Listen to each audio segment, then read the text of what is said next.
Ռոբերտ Լայրդենի ծառայությունը ներկայացնում է բժշկող ավետարանիչները։ Այս ուսուցման ժամանակ մենք կուսումնասիրենք այն զորավոր տղամարդկանց եւ կանանց կյանքը, որոնք եղել են ներգրաված բժշկության ծառայության մեջ։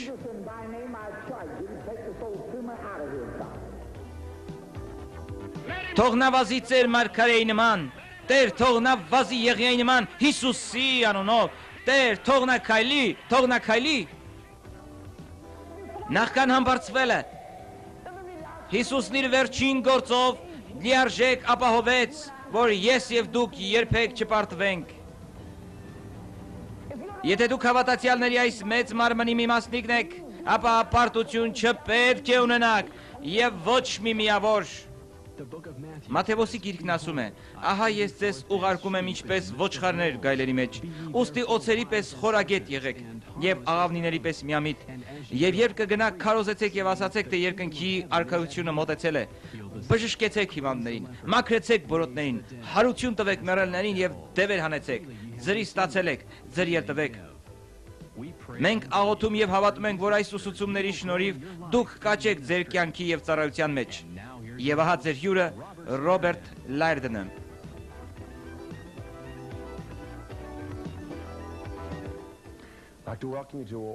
Կցանկանայի ողջունել ձեզ կարևոր մի ուսուցմամբ, որի նմանը հնարավոր է այլևս չլսեք ձեր կյանքում։ Եկեղեցին իր աճման ընթացքում հասնում է մի վիճակի, որտեղ անհրաժեշտ է դառնում ուսումնասիրել որոշ մարդկանց կյանքը։ Մենք կուսումնասիրենք նրանց կյանքը, որոնց Աստված է բժշկության ծառայության մեջ։ Շատերի կարծիքով բժշկության ծառայությունը արդեն վերջացած է։ Կան մարդիկ, ովքեր ժամանակին եղել են բժշկության ծառայության մեջ, սակայն հետագայում թույլ են տվել սոսկալի սխալներ եւ այժմ նրանց համար Աստծո թագավորության մեջ վերականգնվելու ճանապարհ այլևս չկա, որպեսզի լինեն զորավոր եւ բժշկեն մարդկանց։ Կան մարդիկ, որոնք ասում են, եթե նման մարդիկ ընկան, հետևաբար չեն էլ կարող լինել այնպիսիները, որոնք կմնան հաստատուն երկրի վրա։ Սակայն, երբ այս ուսուցումները լսեք, ձեր կարծիքները փոխելու եք եւ պարզ կլինի, թե ինչու Աստծո մարդիկ, լինելով այդքան հզոր, այդքան օծված, ձախողվեցին։ Չկա որևէ պատճառ, որ Աստված չկարողանա ունենալ այնպիսի ծառայողներ, որոնք կարող են կայուն մնալ մինչև վերջ։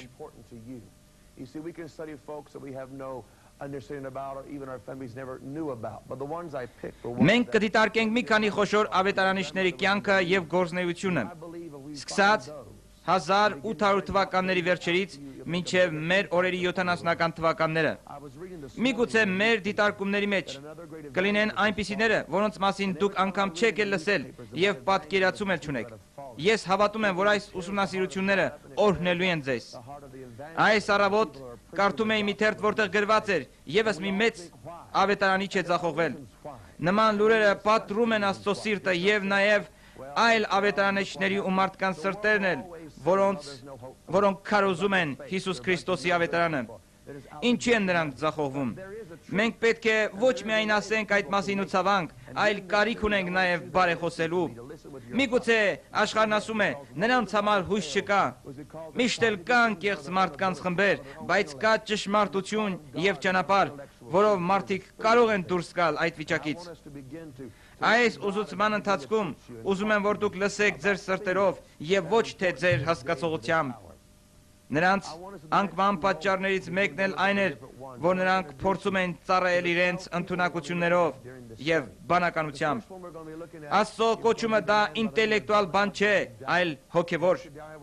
Ես ուզում եմ, որ ուսուցման ընթացքում մենք նայենք Աստծուն, դա շատ կարեւոր է այս օրերի համար։ Մենք ընդհանուր կուսումնասիրենք 12 տարբեր մարդկանց կյանքը եւ գործունեությունը։ Առաջինը Ջոն Ալեքսանդր Դովին է։ Դոկտոր Դովինը 1800-ական թվականներին կառուցել է մի քաղաք, որի անունը Սիոն է։ Նա մահացավ մտածելով, որ ինքը Եղիան է։ Նա ուներ բժշկության մեծ պարգև, բժշկության առաքյալ էր, բայց մահացավ շարժասայլակի մեջ։ Այդպես չպետք է լիներ։ Շատերն են հարցնում, թե ինչպես է որ մարդը բժշկում է հիվանդներին, կարող է մահանալ հիվանդությունից։ Սա շատ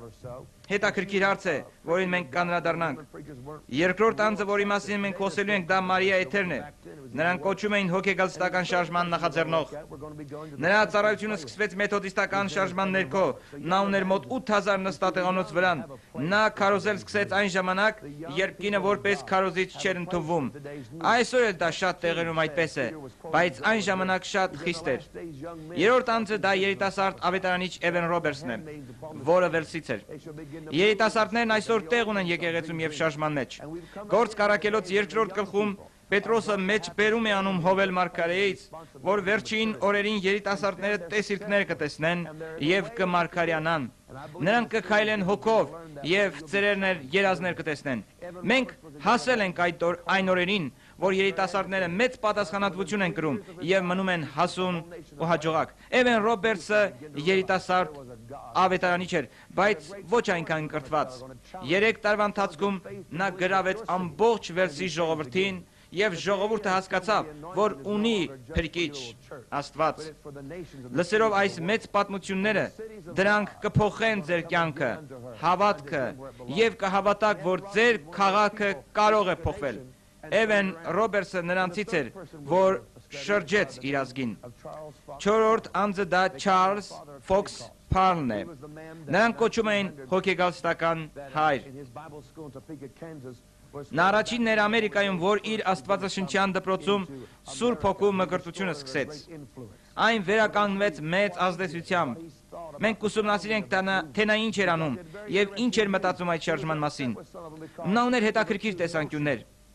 Ապշած էր ոմանց վարկով, որոնք շատ էմոցիոնալ են։ Այսօր սա ամենամեծ քննադատությունն է հոգեգալստական շարժման վերաբերյալ։ Նրանք խոսում էին լեզուներով եւ այդ անում էին բուռն զգացմունքներով։ Այդ չպետք է լինի էմոցիոնալ։ Նրան համագործակցում էր մի մարդ, որը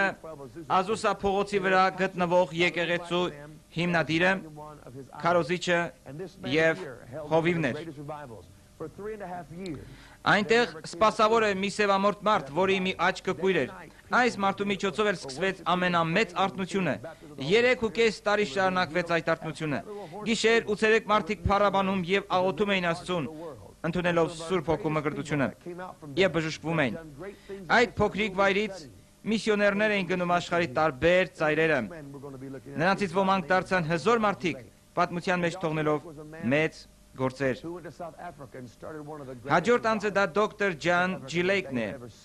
Դոկտոր Լեյքը գնաց Հարավային Աֆրիկա եւ այնտեղ սկսվեց մի այնպիսի արթնություն, որ երբեք տեսնված չէր։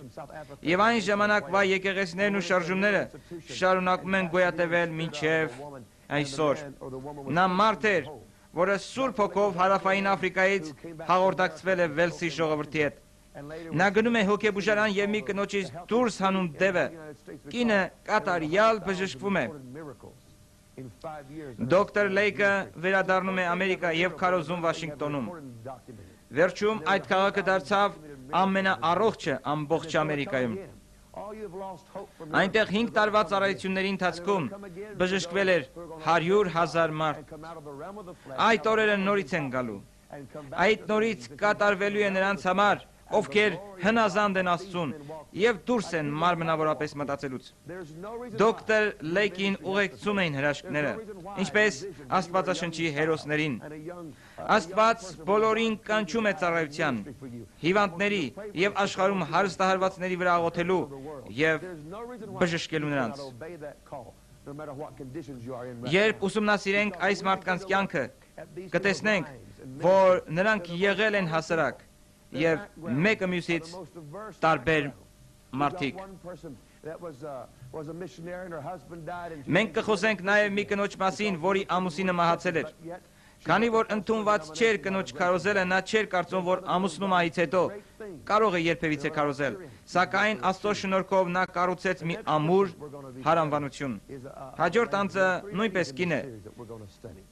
Լինելով բժշկող ավետարանիչ, նա կանանց մեջ ամենահմայիչ ծառայությունն է արել։ Մեր ուսուցումների ժամանակ մենք կանրադառնանք դրան։ Մեկ բան է սկսել ծառայությունը եւ մեկ ուրիշ բան այն շարունակել մինչեւ երկինք գնալը։ Տիկին Մսվերսոնը ամենաշատ հալածվածն է եղել։ Չնայած նրա հզոր ծառայություններին, նրան միշտ քննադատել և դեմ են դուրս եկել։ Ես հարգում եմ բոլոր սպասավորներին։ Նրանց կյանքում եղել են բաներ, որ մարդիկ վերցնելով, ճոխացրել և սկսել են գործածել նրանց դեմ, ստելով այդ մասին։ Իսկ ստել ճշմարտության մասին դա դևերի գործն է։ Դևը այնպես կանի, որ դու ուշադրություն չդարձնես ճշմարտության վրա։ Բայց եթե մնանք ճշմարտության մեջ, ապա սուտը կհեռանա մեզանից։ Տիկին Մսվերսոնի դեմ ապստամբեցին նրա ծառայության դեմ, ապստամբեցին անգամ նրա մահվանից հետո։ Հակառակ այս ամենի նրա գործը և գործի պտուղը մնացել է։ Հիսուս ասում էր պտուղներից ճանաչեք մարդկանց։ Եթե նայենք նրա կյանքի պտուղներին, ապա կտեսնենք, որ նա կանչված էր Աստծո կողմից։ Նա կառուցեց մեծ եկեղեցի։ Ես կասեի, որ Տիկին Մսվերսոնների ժամանակին կառուցեց սուպեր եկեղեցի։ Այդ դեպրեսիայի տարիներն էին, և մարդիկ աղքատ էին, բայց Աստծո օրենքները գործում են, տալու և ստանալու օրենքները դեռևս գործում են, սակայն մենք ենք գործում տարբեր թագավորություններում։ Աստծո թագավորությունը գերազանցում է աշխարհի թագավորությանը, և եթե հնազանդվենք Աստծո օրենքին, ապա մենք երբեք մեր կյանքում և մեր ծառայության մեջ դեպրեսիայի օրեր չենք տեսնի։ Եկեք սովորենք, թե ինչն է առաջ տանում Աստծո ժողովրդին և ինչ է ձախողում։ Երիտասարդները կարիք ունեն սովորելու և հասկանալու, թե ինչն է սպանել ծառայողների ծառայությունը։ Մենք չենք պատերազմում փոքր ոգիների դեմ, որոնք էկրանին են հայտնվում և հարձակվում մեր վրա։ Մենք պատերազմում ենք իշխանությունների դեմ, որոնք ունեն ծրագրավորված ստրատեգիա և գիտեն, թե ինչ են անում։ Նրանք սպասում են ճիշտ ժամանակին, որպեսզի հարձակվեն և սպանեն մարդկանց։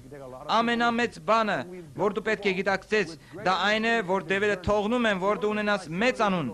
լինես ճանաչված, իսկ հետո հարվածում են քեզ և քո հետ տանում շատ մարդկանց։ Մենք պետք է քայլենք մեծ ըմբռնումով և քննությամբ, թե ինչու այս մարդիկ ձախողվեցին, պատճառը այն էր, որ իրենք չէին քննում։ Նրանք չէին քայլում Սուրբ Հոգու ինտենսիվությամբ։ Հաջողության հասնելու համար կա ընդամենը մեկ ճանապարհ, և դա մեր հարատև աղոթքի կյանքն է, Սուրբ գրքի ուսումնասիրության հետ մեկտեղ։ Այսօր պատերազմելու կարիք կա և մենք պետք է պատերազմենք։ Հաջորդ անձը դա Սմիթ Վիգլսվորդն է։ Միգուցե ամենաճանաչված անձը մեր թվարկածների մեջ։ Սմիթ Վիգլսվորդը կրթություն չուներ և խոսում էր շատ հասարակ, բայց երբ Սուրբ Հոգին իջնում էր նրա վրա, նա կարող էր խոսել ինչպես մի անգլիացի պրոֆեսոր։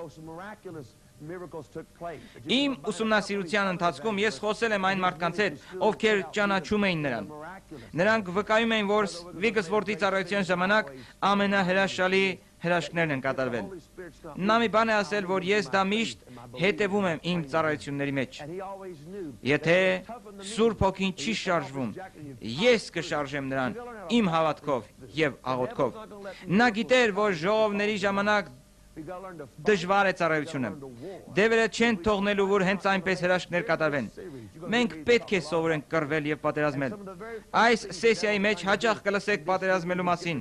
Առաջին բանը, որ դևերը կփորձեն անել նոր շարժման ժամանակ, դա կանգնեցնելն է աղոթքն ու բարեխոսությունը։ Թշնամին մտնում է եկեղեցիները և վախի մեջ գցում հովիվներին։ Հովիվներն էլ ձգտում են լինել հանդարտ, գեղեցիկ և հաճելի մարդկանց, բայց երբ ձեր խոսքը լինի Աստծո զորությամբ մեկտեղ, այնտեղ կարող են շատ հակասություններ սկսվել։ Դուք պետք է այնքան զորավոր լինեք, որ կանգնեք հաստատուն և քարոզեք Աստծո խոսքը։ Դևը սիրում է գաղջ ավետարան։ Դևերի մեծ ցանկությունն է ղեկավարել ձեզ, բայց եթե դուք չենթարկվեք նրա կառավարմանը, ապա նա կփորձի ջախջախել ձեզ։ Ամենամեծ խաբկանքը դա նա է, երբ եկեղեցին դևն է ղեկավարում։ Այսօր աշխարհում հազարավոր եկեղեցիներ կան, որոնք գտնվում են այսպիսի վիճակում։ Ձեզանից շատերը, որ լսում են ինձ, ունեն Աստծո կոչում և օծություն, որոնք կարող են քանդել այս պատերն ու խոչընդոտները։ Սա այն օրն է, որ պետք է քարոզել Աստծո խոսքը մարգարեական ձևով, ունենալ առաքելական օծություն, քանդելու խոչընդոտները և ճանապարհ բացելու Աստծո փառքի համար։ Եղբայր Վիգսվորտը այս մարդկանցից մեկն էր։ Մարդիկ կոչում էին նրան հավատքի առաքյալ։ Սուրբ Հոգով մկրտվելուց հետո նրա կյանքը փոխվեց։ Կինը զարմացել էր տեսնելով նրան առաջին անգամ քարոզելուց։ Նախկինում նա երբեք չէր քարոզել, ամաչելուց նա կարող էր թողնել բեմը ու հեռանալ։ Սուրբ Հոգու մկրտությունից հետո փոխվեց նրա կյանքը։ Շատերդ, որ չեք մկրտվել Սուրբ Հոգով, երբ մկրտվեք, կփոխվի ձեր կյանքն ու ձեր ծառայությունը։ Then your life will change. Your ministry will change. It'll change dramatically because you have to have power to stand your ground and power to continue on. Then the next person we're going to be Հաջորդ անձը, որի կյանքը մենք կուսումնասիրենք, Վիլյամ Բրանհամն է։ Եղբայր Բրանհամը ունի որոշ հակասություններ իր անվան շուրջ, որը վերաբերվում է նրա կյանքի վերջին տարիներին եւ ծառայությանը։ Չնայած ես վստահ կարող եմ ասել, որ նա Աստծո մարգարե էր։ Չեմ ուզում, որ այս դեպքերի մասին մենք ընդամենը խոսենք որպես պատմություն, այլ ցանկանում եմ, որ այսօր այն դառնա իրական ձեզ համար։ Ճշմարտությունը եւ օծությունը երբեք չեն հնանում։ Դա եղել է եւ այն շարժվում է առաջ։ Եղբայր Բրանհամը ծնվել է Կենտուկիում։ Նրա ընտանիքի անդամներից ոմանք դեռ կենդանի են եւ ապրում են Հնդկաստանում։ Նա սկսեց իր ծառայությունը, երբ մահացան Սմիթ Վիգսվորտը եւ Քոյր Մրսվերսոնը։ Եկեղեցին անցնում էր մի վիճակով, որտեղ մարդիկ սպասում էին, թե ով է լինելու հաջորդը, որին պետք է հետևեն։ Այստեղ ես ուզում եմ ասել, որ մենք չպետք է հետևենք մարդկանց, այլ մենք պետք է հետևենք Հիսուսին։ Իհարկե Հիսուս գործածում է մարդկանց։ Այդպիսով Աստված ի հայտ բերեց եղբայր Բրանհամին, որը Աստծո մարգարե էր։ Երբեմն հրեշտակներ էին երևում նրան, եւ նրա ժողովներում զորավոր հրաշքներ էին կատարվում։ Մենք կտեսնենք Սուրբ Հոգու բացահայտ գործը նրա ժողովների ժամանակ։ Այսօրվա եկեղեցիներում մեկ բան է պակաս, դա Սուրբ Հոգու շարժն է։ Ոմանք կրկնում են Ռեյմոնդ Ռեյչիի խոսքերը, որն ասում էր. բժշկությունը դա փրկության ճաշն է, որովհետև կան շատերը, որ նման են Թովմասին։ Թովմասն ասում էր. մինչև չշոշափեմ նրա վերքերը, չեմ հավատա։ Ես հավատում եմ, որ բժշկության ծառայությունը կօգնի այսօրվա Թովմասների անհավատությանը։ Հիսուսի գթառատությունը կտարածվի ամենուրեք, եւ մարդիկ կհասկանան, որ Հիսուս փրկիչ է եւ ինքը ունի այս աշխարհի համար պատասխան։ Դրա համար է, որ նա բժշկում է հիվանդներին, ասելով նրանց. առողջացիր։ That's why he looks at them and says, thou wilt be made whole, and touches them through the hands of men. And sometimes Եղբայր Բրանհամը հրաշքների մեծ ծառայություն ուներ։ Տերը ասել էր նրան, որ ինքը երկու նշան կտա իրեն, որով նա ընդունակ կլիներ վեր հանելու մարդու սրտի ամենաթաքնված գաղտնիքները։ Մենք կդիտենք իր ծառայությունից մի հատված։ Այդ ծառայության ժամանակ նա տալիս է մարդու անունը, որին չի ճանաչում։ Հետո պատմում է նրա կենսագրությունից ու բժշկում հիվանդին։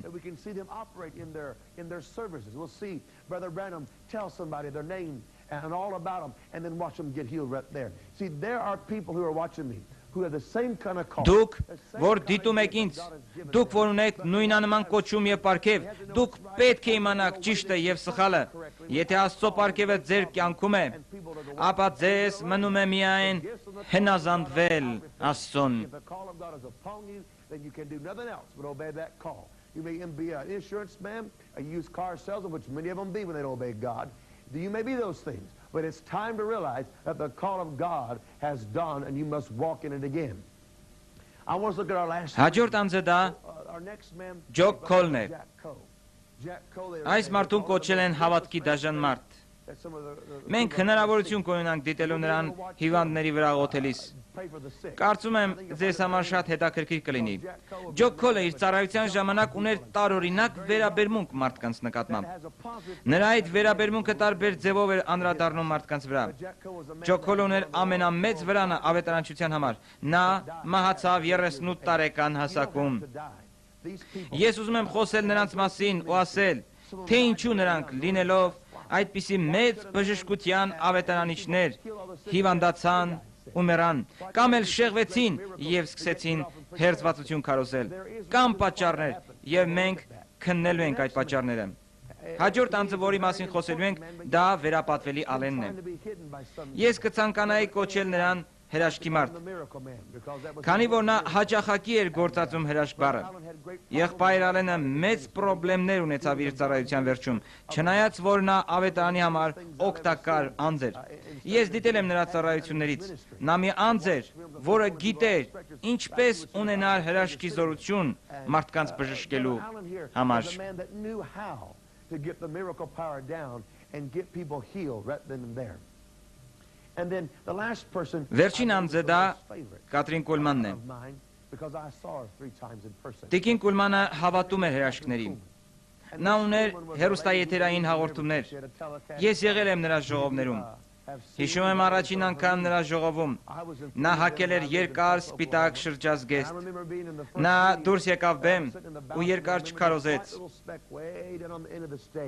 Լաց եղավ, հետո հանկարծակի սկսեցին աստվածային հրաշքներ կատարվել։ Սկսվեց հրաշքներ կատարվել ամենուրեք։ Իմ ետևում մի կին կար նստած, որի երկու աչքերն էլ կույր էին։ Կատրին Կոլմանն ասաց, որ այստեղ մի կին կա, որի երկու աչքերն էլ կույր են։ Հանկարծ ետևից նստած կինը հանկարծակի սկսեց ճչալ։ Նրա աչքերը բացվել էին։ Կատրինը իր ծառայության ժամանակ ձեռք չէր դնում հիվանդների վրա։ Նրանք բժշկվում էին առանց դրա էլ։ Կասկածամիտներն ու անհավատները բժշկվում էին այդտեղ նստած։ Մենք պետք է ձգտենք նման զորության և փառքի հայտնության։ Այս մարդկանցից ոմանք եղել են ամուսնալուծված, ունեցել են փողի, փառքի պրոբլեմներ, չնայած որ նրանք ճանաչել են Տիրոջը։ And I believe again that we have to begin to believe God for that kind of power and glory. These people here we look at, some of them were divorced. Some of them had problems with money, had problems with pride. But yet they all knew the Lord at one time in their life. And there will be some that never did. Նրանց մեջ կան մարդիկ, ովքեր չծախողվեցին, եւ մենք կարիք ունենք հետևելու նրանց։ Քննենք այն մարդկանց կյանքը, ովքեր ձախողվեցին, որպեսզի դուք էլ նույն սխալը չանեք։ Ձախողվելը Աստծուց չէ, հակառակը այն սատանայից է։ Թշնամու թակարդները տարբեր են այսօր։ Դևերը երկար են սպասում, որ բռնեն մի սխալ, իսկ հետո ջախջախեն ձեզ։ Մենք վեր պետք է լինենք սխալներից եւ ապրենք այնպես, ինչպես Աստծո խոսքն է ասում. փախիր ամբարիշտի ճամփաներից։ Ինչու մարդիկ ընկան պրոբլեմների մեջ։ Պատճառներից մեկը դա նրանց անզգուշությունն էր։ Ոմանք մտածում են, որ այնքան ուժեղ են եւ սուրբ, որ իրենք կարիք չունեն խուսափելու դրանցից, բայց դու ավելին չես։ Մենք պետք է աղոթքի մեջ լինենք, որպեսզի հեռու մնանք այդպիսի խնդիրներից։ Երբ ես կարոզում եմ իմ ունեցած պարգևն ու կոչումը սկսում է գործել, բայց երբ թողնում եմ այդ բեմը, օծությունը որոշ ժամանակ կարծես ննջում է։ Ինչ եք կարծում, ինչպես պետք է ապրել այդ ժամանակ։ Ներքին մարդու զորությամբ եւ նվիրվածությամբ։ Շատերն այսօր չունեն այդ ներքին զորությունը։ Վարագույրի առջևում նրանք ունեն զորավոր ծառայություն, իսկ ետևում ապրում են մեղքի կյանք։ Սկսում են փողը սխալ գործածել եւ ընկնում են պրոբլեմների մեջ, որովհետեւ չեն աղոթում եւ չունեն որոշակի հոգեվոր արժեքներ։ Նման կյանքով էին ապրում նաեւ Աստվածաշնչում գտնվող շատ անձնավորություններ։ Օրինակ Սամսոնը, նա նույն օծությունն ուներ, ինչպես այս մարդիկ։ Սամսոնն այնքան օծություն ուներ, որ կարող էր քաղաքի դարպասները քանդել։ Մարդ, որը կարող էր մենակ ջախջախել ամբողջ մի բանակ, մեռավ Դալիլայի ոտքերի տակ։ Ինչու է այդպես։ Որովհետև նա ժամանակ չէր տրամադրում, որպեսզի Տիրոջ հետ իր փոխհարաբերությամբ կառուցեր ներքին մարդը։ Ձեզանից ոմանք, երբ սկսեցին իրենց ծառայությունը, այն զորավոր էր եւ օծված, բայց հիմա չկա օծություն եւ զորություն, չկա Աստծո հայտնությունը, եւ դուք մտածում եք, թե ինչու։ Ձեզանից շատերը միգուցե մանևրում են, գործածելով որոշ կառավարման ձևեր, որպեսզի ֆինանսներ կամ մարդիկ շահեն, բայց մեկ օր ձեր արածը կծերանա։ Օրեր կգան, որ կարիք կունենաք փոխելու դրությունը։ Ծնկի եկեք և աղոթեք։ Աստծո ծառայության պարգևը չպետք է մեռնի և ոչ էլ ձախողվի։ Դուք կարող եք ապրել և գոյատևել։ Աշխարհը կարող է տեսնել ձեզ և ասել. այս մարդը կարողացավ գործել։ Բժշկության ծառայության մեջ կա ճշմարտություն։ Ձեր ճանապարհը ծառայության մեջ ուղղելու համար դուք պետք է նախ եւ առաջ ձեր անձը հաստատեք ճիշտ ձևով։ Դուք գիտեք ձեր կոչումը, ձեր պարգևը, բայց դուք չունեք կայուն էություն, դուք չունեք հաստատուն սրբություն։ Եթե դուք չունեք ամուր էություն, դուք արդեն իսկ պարտված եք առանց սկսելու։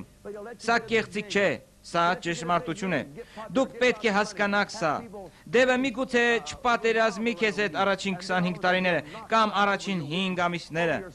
Նա կթողնի, որ դու վաստակես մեծանուն, դառնաս ճանաչված, ունենաս որոշակի գումար, լինես մարդկանցով շրջապատված եւ հետո հանկարծ նա կհարվածի քո տկար տեղերին, քո սեռական ցանկությանը, քո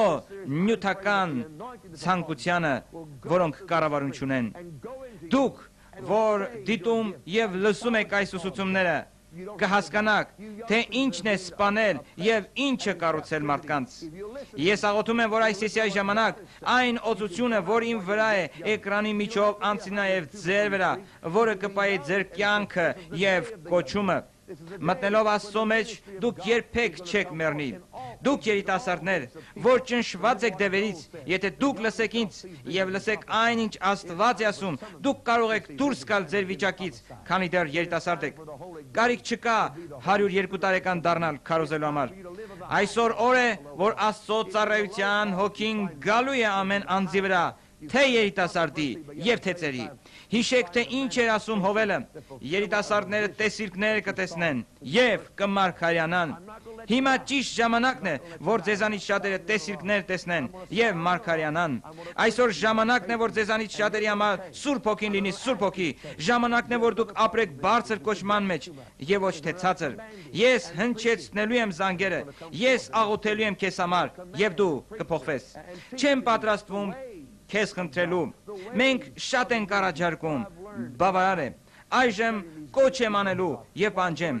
Այս ինքստին կյանք կկատարվի։ Ես պատրաստվում եմ հրամայելու քեզ։ Քարոզիր և ուսուցանիր Աստծո ձևով, սովորելով այս մարդկանցից։ Նոր սկիզբ է գալիս եկեղեցու համար, նոր շրջան է բացվում աշխարհում։ Աստծո ճշմարտությունը ապահով անցնում է սերնդեսերունդ։ Եվ այդ ճշմարտությունը առաջնորդելու է ճիշտ ճանապարհով։ Նոր սկիզբ է սկսել, և դուք այս սեսիայում կսովորեք նոր բան Հիսուսի անունով։ Ամեն։ We believe that this series of lectures on the Healing Evangelist has helped you to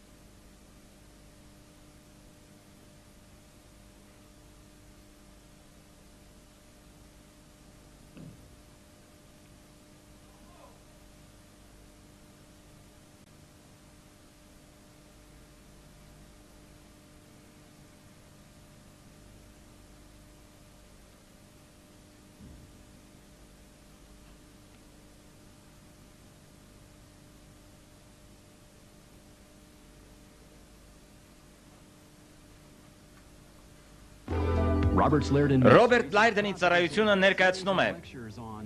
բժշկող ավետարանիչները։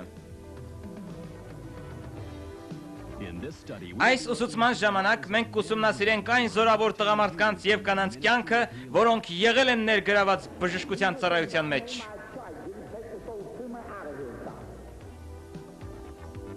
Թող նա վազի ձեր մարգարեի նման, Տեր թող նա վազի Եղիայի նման Հիսուսի անունով, Տեր թող նա քայլի։ Նախքան համբարձվելը Հիսուսն իր վերջին գործով լիարժեք ապահովեց, որ ես և դուք երբեք չպարտվենք։ Եթե դուք հավատացյալների այս մեծ մարմնի մի մասնիկն եք, ապա պարտություն չպետք է ունենաք և ոչ մի միավոր։ Մատթեոսի գիրքն ասում է. «Ահա ես ձեզ ուղարկում եմ ինչպես ոչխարներ գայլերի մեջ, ուստի օձերի պես խորագետ եղեք եւ աղավնիների պես միամիտ։ Եվ երբ կգնաք, քարոզեցեք եւ ասացեք, թե երկնքի արքայությունը մոտեցել է, բժշկեցեք հիվանդներին, մաքրեցեք բորոտներին, հարություն տվեք մեռելներին եւ դևեր հանեցեք, ձրի ստացել եք, ձրի էլ տվեք»։ Մենք աղոթում եւ հավատում ենք, որ այս ուսուցումների շնորհիվ դուք կաճեք ձեր կյանքի եւ ծառայության մեջ։ Եվ ահա ձեր հյուրը Ռոբերտ Լայրդենը։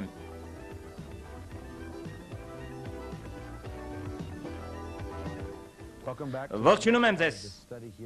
Այսօր մենք կդիտարկենք Ջոն Ալեքսանդր Դովի կյանքը,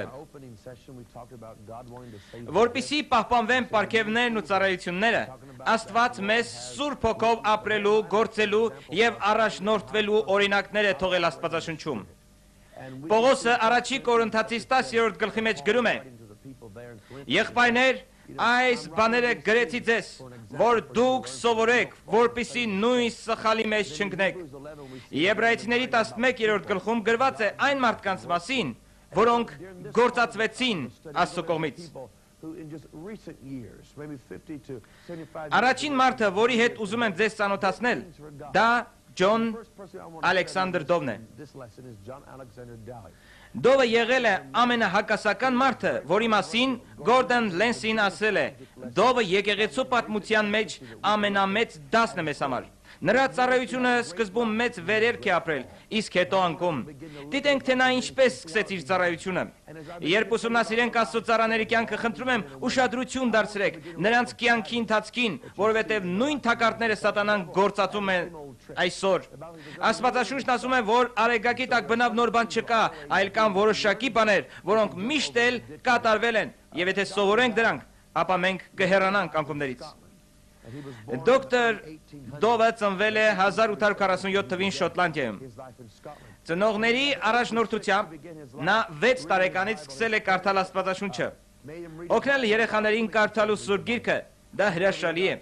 Պատկերացրեք, եթե մեր բոլոր երեխաները կարդային Սուրբ Գիրքը, ապա մենք խնդիրներ չէինք ունենա եւ չէինք մտածի նրանց ապագայի մասին։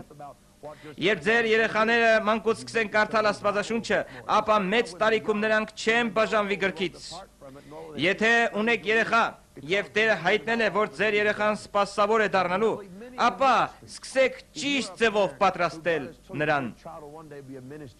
Դրեք նրան Աստծո խոսքի ճանաչողության մեջ եւ աղոթեք նրա համար։ Շատ քարոզիչների խնդիրն այն է, որ նրանք չեն աղոթում իրենց երեխաների համար եւ չեն սովորեցնում նրանց հնազանդվել Տիրոջը։ Հետևաբար, քարոզիչների երեխաները պատմության մեջ որպես անձիկ Աստծուն անհնազանդ են եղել։ Եթե դուք սովորեք լսել Աստծո ձայնը եւ ուսուցանեք այն, ապա պատկերն այլ կլինի։ It won't be just by suggesting. That's what's wrong with half our churches today. We're suggesting too much. And in the life of Dr. Դովի ծնողները 6 տարեկան հասակից պարտադրել եւ օգնել են, որպեսզի նա կարդա Աստվածաշունչը, եւ նա կարդում էր ամեն ժամանակ։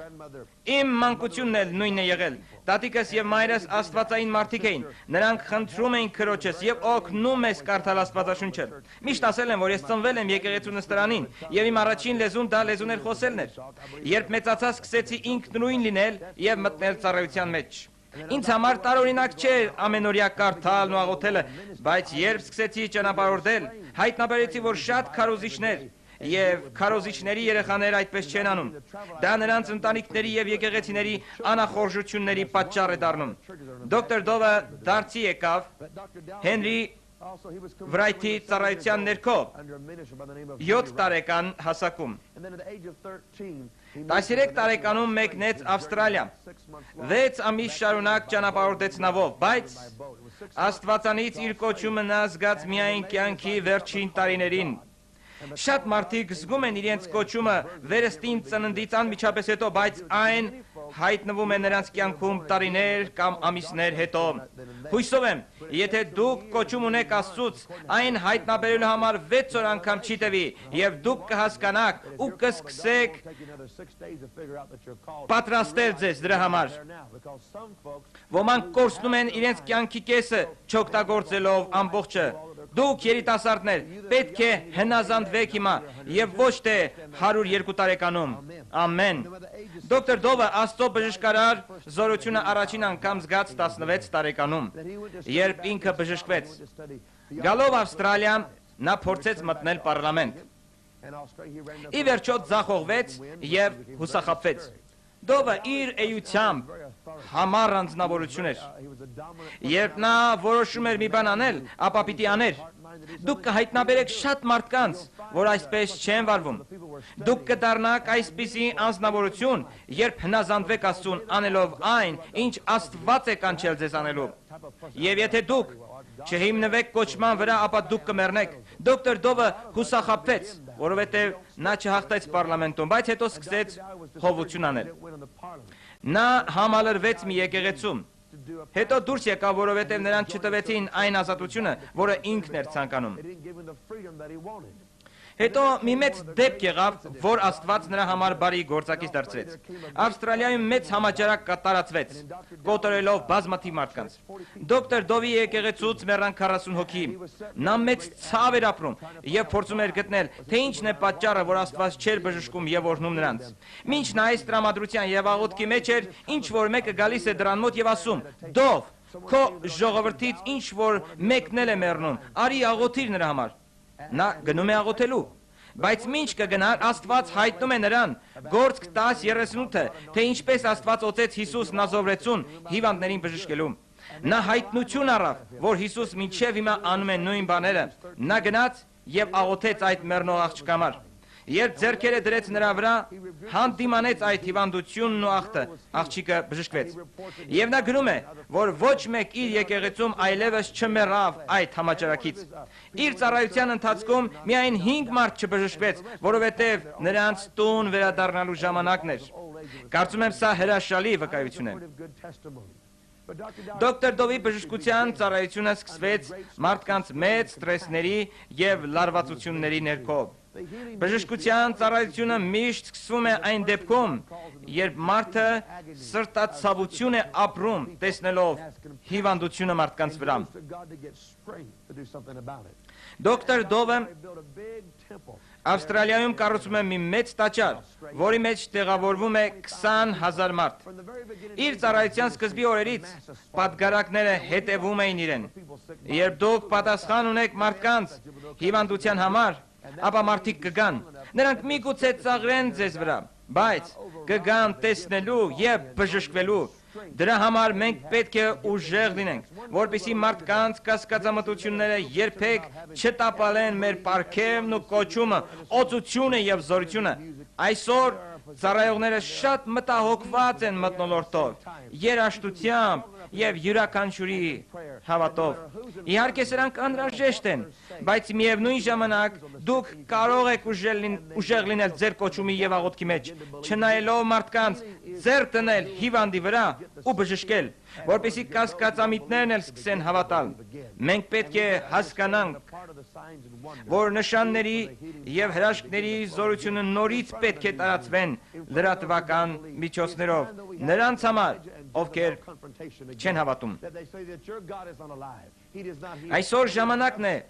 որ Եղիան եւ Հեզաբելը երես առ երես դուրս գան, ունենանք բավարար զորություն ապացուցելու մարդկանց, որ Աստված կենդանի է եւ նա բժշկում է։ Դոկտոր Դովը այն մարդկանցից էր։ Նա հաշվի չէր առնում որևէ բան։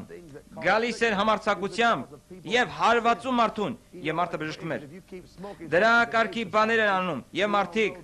բախվում էին իրար հետ, որովհետեւ նա իր քարոզների մեջ պնդում էր բարոյախոսությունը։ Դուք նույնպես, եթե գործ եք ունենալու բժշկության ծառայության հետ, ապա դուք էլ նույնը պետք է անեք, որովհետև կան որոշ հիվանդություններ, որոնք առաջանում են ուղղակի մեղքից։ Օրինակ ծխելը, այն կարող է առաջացնել քաղցկեղ։ Դուք պետք է քարոզեք այս բաների մասին, որովհետև այս բժշկության ծառայության մի մասն է։ Մենք պետք է ճիշտ ապրենք Աստծո առջև։ Սրա պատճառով է, որ շատ մարդիկ չեն բժշկվում։ Now the secular world, those who don't believe, we don't have enough strength to heal them, or they're not believing. I believe it has to come again into the church. Hallelujah. And I believe that Dr. Dye was one of those people we can follow. Նա խիստ դեմ էր գինեմոլությանն ու ալկոհոլին։ And those people on that day, Իր քարոզչությամբ նա փակում էր ալկոհոլային խմիչքի սրահները։ Դոկտոր Դովը գերզգայուն էր Սուրբ Հոգու նկատմամբ։ Նա աղոթքի մեծ մարդ էր։ Երբ սկսեց իր ծառայությունը, հետո նա նրա աղոթքի կյանքը խամրեց։ Դա էլ պատճառ եղավ այն արարքների, որոնց մասին մենք կխոսենք։ That Dr. Dowey had to the Holy Spirit. Because in the beginning of his ministry, he was a man of great prayer. And as we see in a few moments, his prayer life waned. That's one reason why he did a few things we'll discuss. But he was sitting in his office writing. Պատմեմ մի պատմություն իր մասին։ Այս պատահել է, երբ նա իր գրասենյակում նամակ էր գրում։ Տերը շարունակ ասում է նրան. Դուրս եկ սենյակիցդ եւ քայլիր։ Վերջապես նա վեր է կենում ու գնում։ Երբ դուրս է գալիս, գրասենյակը քանդվում է եւ տապալվում։ Այդտեղ տեղադրել էին ռումբ, որը կարող էր սպանել նրան։ Երբ դուք ապրում եք Աստծո իշխանության եւ օծության մեջ, պատճառը Աստծո հետ ձեր ունեցած հաղորդակցությունն է։ Երբ խոսեք կփոխվի քաղաքի եւ ազգի մթնոլորտը, դևերը կպատերազմեն ձեզ հետ եւ կփորձեն կործանել ձեզ։ Դանիելի կյանքում կնկատենք նույնը։ Նա մեծ իշխանություն ունեցող մարդ էր։ Նա մեկն էր, որ մարդկանց ներկայացնում էր Եհովա Աստծուն։ Նրանք ոչինչ չգտնելով Դանիելի կյանքում փորձեցին նրան գցեն առյուծների գուբը։ Այսօր էլ առյուծի գուբեր շատ կան, եւ եթե մենք ճշմարտապես մնանք Աստծո մեջ, կմնանք կենդանի, ինչպես Դանիելը եւ դոկտոր Դովը։ Երբ նա ծառայությունը ավարտեց Ավստրալիայում, գնաց Ամերիկա, Կալիֆոռնիա։ Այնտեղ սկսեց աղոթել հիվանդների համար եւ նրա ժողովները աճում էին։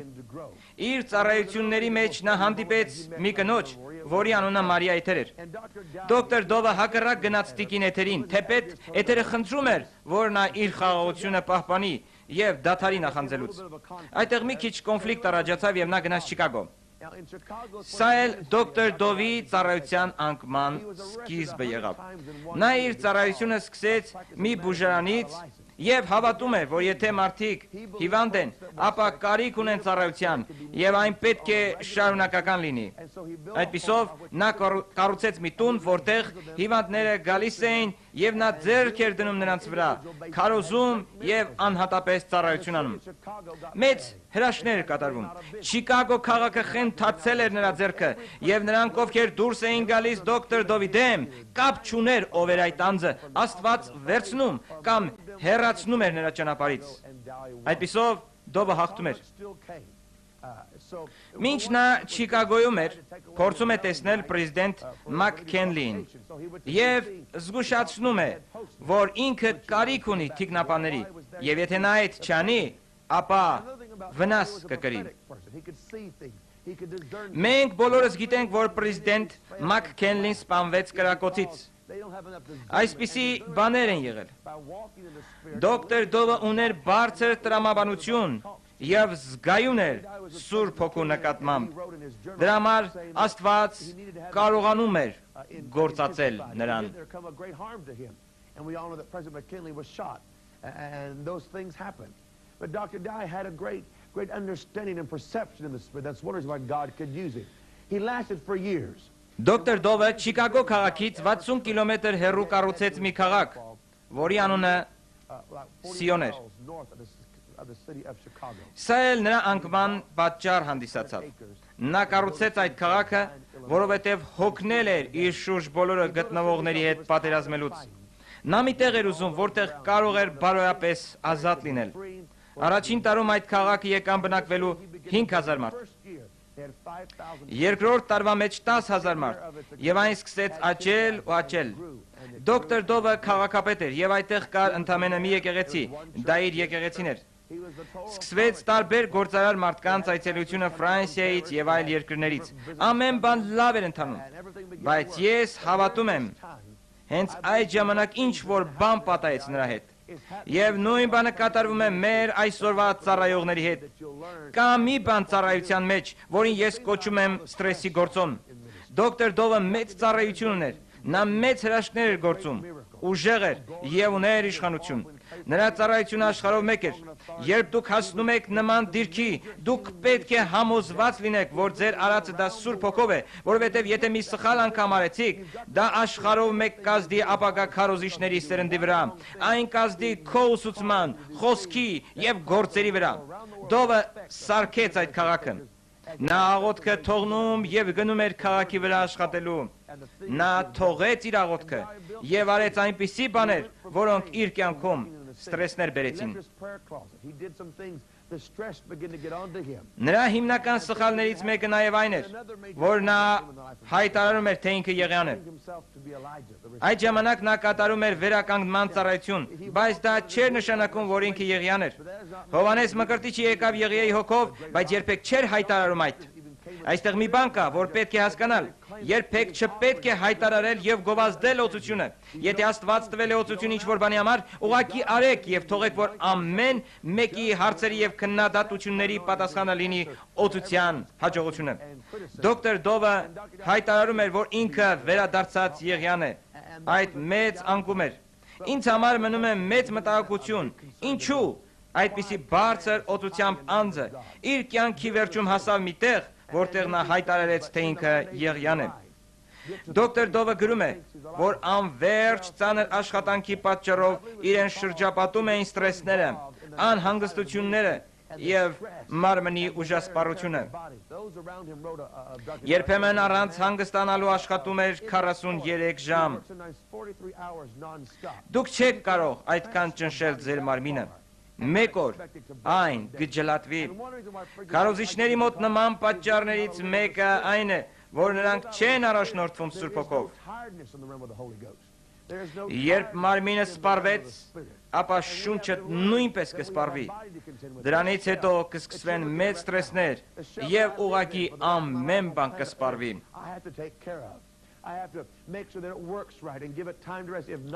It'll wear out, and when the body wears out and the soul wears out, then there'll come great stress and strain that'll make you do things and fall apart. Դոկտոր Դովը մահացավ 1907 թվականին շարժասայլակի մեջ նստած։ Նրա կառուցած քաղաքը ֆինանսապես կործանվեց եւ ամբողջ ծառայությունը սկսեց քանդվել, երբ հայտարարեց, թե ինքը Եղիան է։ Աշխարհով մեկ մարդիկ սկսեցին նրան դատապարտել, քննադատներն ավելի բռնկվեցին, իսկ ովքեր հարգում էին նրան, ասում էին. «Ինչ է կատարվում դոկտոր Դովի հետ»։ Բայց Աստված այս ծառայությունից ծնունդ տվեց մեկ այլ ծառայություն։ Դուք պետք է հասկանաք հետևյալը. ինչպես որ ապրում եք, այնպես էլ գործում եք, եւ այն էլ օրինակ է հանդիսանում հաջորդ սերնդին հետևելու համար։ Եթե դուք ճիշտ չապրեցիք, ապա հաջորդ սերունդն էլ նույն սխալներն է թույլ տալու։ Դուք պատասխանատվություն ունեք։ Ոմանք ասում են, դա իմ խնդիրը չէ, կամ դա իմ հոգը չէ, թե ինչպես նրանք կապրեն։ Ոչ, այդպես չէ։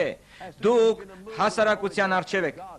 Երբ դու ընդունեցիր Աստծո կոչումը քեզ վրա, սկսեցիր շարժվել Սուրբ Հոգով, մարդիկ կաստվածացնեն քեզ, բայց ուշադիր եղիր, չաստվածացնես ինքդ քեզ։ Երիտասարդների հետ վարվելիս պատասխանիր նրանց ճիշտ ձևով, որովհետև նրանք դիտում են քեզ։ Դա քո պատասխանատվության մեջ է։ Ճիշտ վարվիր եւ ճիշտ խոսիր նրանց հետ։ Եթե ոչ, ապա խնդիրներ կառաջանան։ Դոկտոր Դովը մարգարեացել է ռադիոյի եւ հեռուստատեսության մասին ասելով. «Ես տեսնում եմ, որ կգա ժամանակ, երբ ես ընդունակ կլինեմ կանգնել այստեղ եւ իմ ձայնով գնալ նրանց մոտ, ովքեր պառկած են իրենց անկողիներում, ովքեր ընդունակ չեն գալու եկեղեցի, նրանք կընդունեն իրենց բժշկությունը եւ կգան ու վկայություն կտան»։ Նա նաեւ ասում էր. «Ես տեսնում եմ մի օր, որ կլինի մի ինչ որ էլեկտրական հոսանք, որը ընդունակ կդարձնի իմ պատկերը գնալու աշխարհի այն տեղերը, որտեղ ես դեռ չեմ եղել»։ Այսօր մենք ականատես ենք դրան։ Նրա մահվանից մի քանի տարի հետո կառուցեցին ռադիոստանցիա։ Այդ նրա մարգարեության կատարումն էր։ Դովը շարունակում էր իր ծառայությունը գրելով եւ ձայնագրելով։ Այն ձայնագրությունը, որը դուք կլսեք, ձայնագրված է 1901 թվին։ Այդ մի քիչ դժվար է լսվում, բայց դուք կլսեք նրա ձայնը։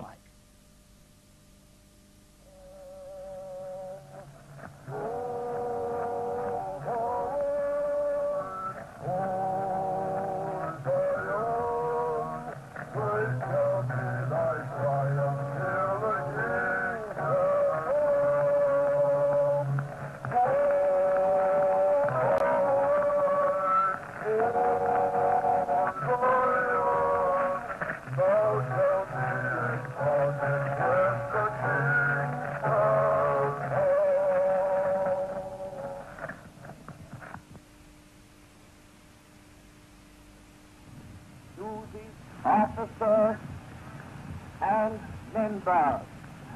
of the Christian Catholic Church. Ձեզ եմ մղում աշխատակիցներ և կաթոլիկ եկեղեցու քրիստոնյաներ, Beloved brethren, սիրելի եղբայրներ և քույրեր, grace to you թող շնորհքը և խաղաղությունը բազմապատկվի, blessed օրհնյալ է Աստված և Հայրը և մեր Տեր Հիսուս Քրիստոս, որը մեծ ողորմությամբ սիրեց մեզ և տվեց կենդանի հույս, hath begotten us again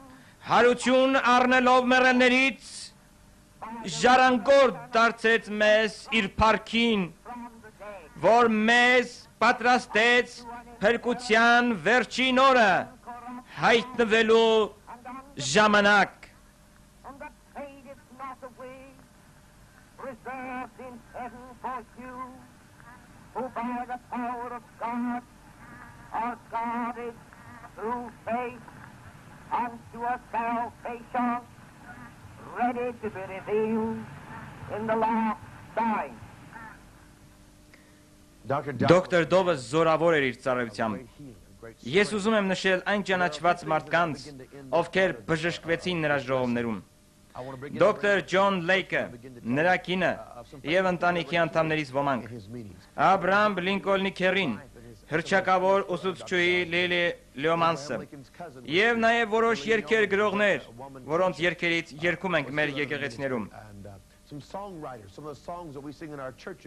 Սակայն ես ուզում եմ նշել, թե ինչու դոկտոր Դովը ձախողվեց։ Կարևոր չէ, թե ինչպես կսկսես քո արշավը, կարևորը այն է, թե ինչպես կվերջացնես։ Կարծում եմ, որ դոկտոր Դովը չպետք է ջանար կառուցել քաղաքը, որովհետև Աստված մեզ չի պատվիրել քաղաք կառուցել, նա պատվիրել է գնալ աշխարհ և քարոզել բարի լուրը, բժշկել մարդկանց, փրկել հոգիները։ Սա նրա սխալներից մեկն է։ Դուք պետք է սովորեք մնալ այնտեղ, որտեղ կանչված եք։ Եթե դուք կարող եք անել ինչ-որ բան, սա չի նշանակում, որ դուք պետք է անեք։ Կարիքը դա կոչում չէ։ Դոկտոր Դովը մտածում էր. ես ունեմ գումար, ունեմ մեծություն, ունեմ խարիզմ, կարող եմ քաղաք կառուցել։ Նա կառուցեց, բայց կորցրեց ամենը։ Նա անցավ պատմության գիրկը որպես կեղծ, խարդախ, սուտ անձնավորություն, չնայած, որ նա սուտ օծված և զորավոր մարդ էր։ Բերեմ այլ պատճառներ, թե ինչու դոկտոր Դովը արեց այս ամենը։ Նա գնաց Նյու Յորք, կազմակերպեց մի մեծ ժողով, սակայն ձախողվեց։ Մարդիկ սկսեցին դուրս գնալ, իսկ նա ծառայողներին հրամայեց փակել դռները և չթողնել նրանց հեռանալ։ Մտածում եմ, թե ինչպես մեկը, որ սովոր էր քարոզել հազարավորներին, ինչպես կարող է այդ աստիճան բարկանալ և զայրանալ։ Ինչու նա դիմեց այդ քայլին։ Նա վարձել էր 8 վագոն, որպեսզի իր մարդկանց Սիոնից տեղափոխեր Նյու Յորք։ Նրանք հարձակվեցին Նյու Յորք քաղաքի վրա։ Ինչու։ Այն արեց վիրավորվածություններից և իր ներքին վերքերից։ Մարդիկ սկսեցին հարձակվել, հակառակվել նրան։ Ամբողջ իր կյանքում նա կարող էր լուծում տալ վիրավորանքներին, բայց այս անգամ նա ընդունակ չէր։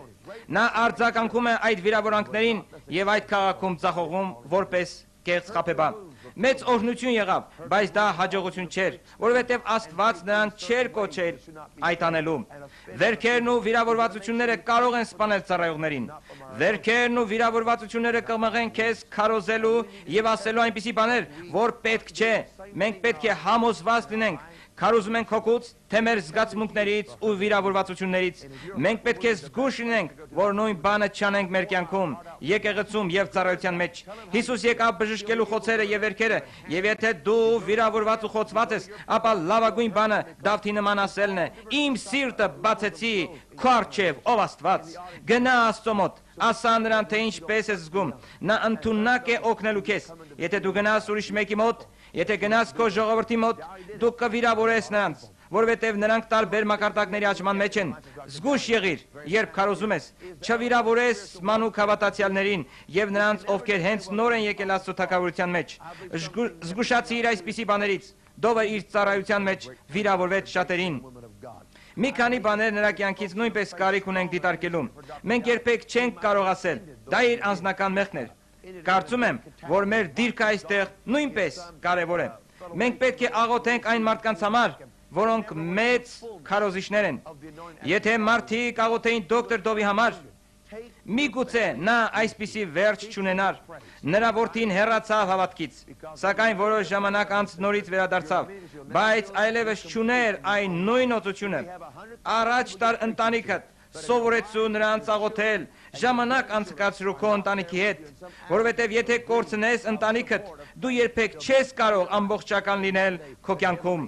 Կարող ես ունենալ 100,000 մարդ քարոզելու համար, բայց եթե քո կինը կամ երեխաները, անգամ քո թոռները քեզ հետ չեն, ապա դևը կգործածի քո դեմ, տանելով քեզ մենության եւ վախի զգացումի, եւ կդրդի անել այնպիսի բաներ, որ դու չես ցանկանա։ Այս ամենի պատճառը ընտանիքիդ քեզ հետ չլինելն է։ Մեզ համար կարևոր է քննել դոկտոր Դովի կենսագրությունը։ Կարդացեք դոկտոր Դովի մասին այս գիրքը, որը գրել է Գորդոն Լենսին։ Այս գիրքը կարդալու կարիք ունեն բոլորը, եւ այն կօգնի ձեզ զերծ մնալու այն բաներից, որով անցավ դոկտոր Դովը։ Սովորիր դրանք։ Դու նույնպես կարող ես ընկնել նման խնդիրների մեջ։ Միակ ճանապարհը, որ զերծ մնաս այս ամենից, դա ուսումնասիրելն ու աղոթելն է։ Իմացիր, թե ինչու այդ մարդիկ ընկան, եւ ասա. Աստված իմ, սովորեցրու ինձ, ծուլիր ինձ եւ դարձրու կատարյալ երակ, որ ես քայլեմ քո աստվածային զորության եւ փառքի ներքո։ Այսօր նոր օր է եւ բժշկության օծությունը կգա երկրի վրա։ Ամեն։ We believe that this series of lectures on the Healing Evangelist has helped you to grow in your life and ministry. If you'd like more information on the lives of these men and women of God, just write Robert Slayerden Ministries, P.O. Box 23238, Minneapolis, Minnesota 55423, or call 612-927-4455.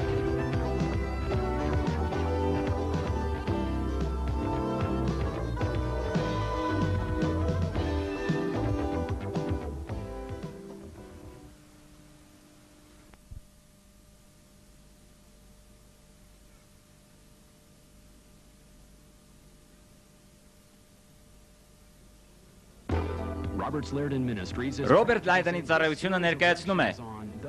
բժշկող ավետարանիչները։ Այս ուսուցման ժամանակ մենք կուսումնասիրենք այն զորավոր տղամարդկանց եւ կանանց կյանքը, որոնք եղել են ներգրաված բժշկության ծառայության մեջ։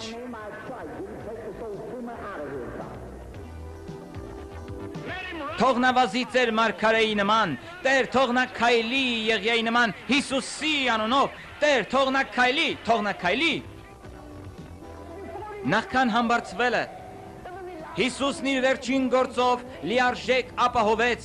որ ես եւ դուք երբեք չպարտվենք։ Եթե դուք հավատացյալների այս մեծ մարմնի մի մասնիկն եք, ապա պարտություն չպետք է ունենաք եւ ոչ մի միավոր։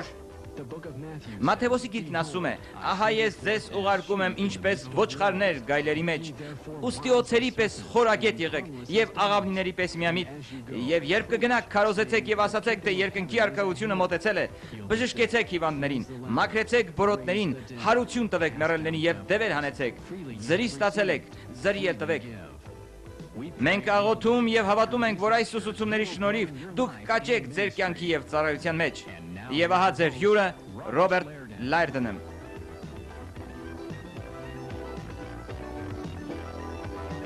Բարի գալուս մեր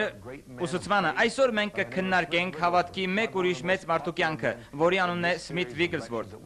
Նա ամենաճանաչվածը կլինի այս սեսիայի ժամանակ։ Սմիթ Վիգլսվորդը ծնվել է 1859 թվականին։ Մենք ունենք նրա նկարն այստեղ։ Նա հավատքի մարդ էր եւ նրա հավատքը տարբեր էր այստեղի շատ մարդկանցից։ Նրա բժշկության ծառայությունը նույնպես տարբերվում էր այստեղ գտնված շատ ծառայողների ծառայություններից։ Ուզում եմ խոսել նրա կյանքից, դիտարկելով նրա հավատքի եւ աճի ընթացքը։ 6 տարեկանում նա արդեն աշխատում էր, 7-ում աշխատեց հոր հետ, իսկ 8 տարեկանում իր տատիկի հետ նա ապաշխարեց մեթոդիստ եկեղեցում։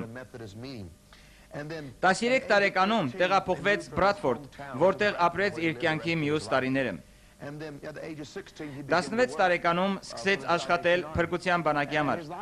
Իր հոգևոր կյանքում նա սկսեց աճել ու աճել։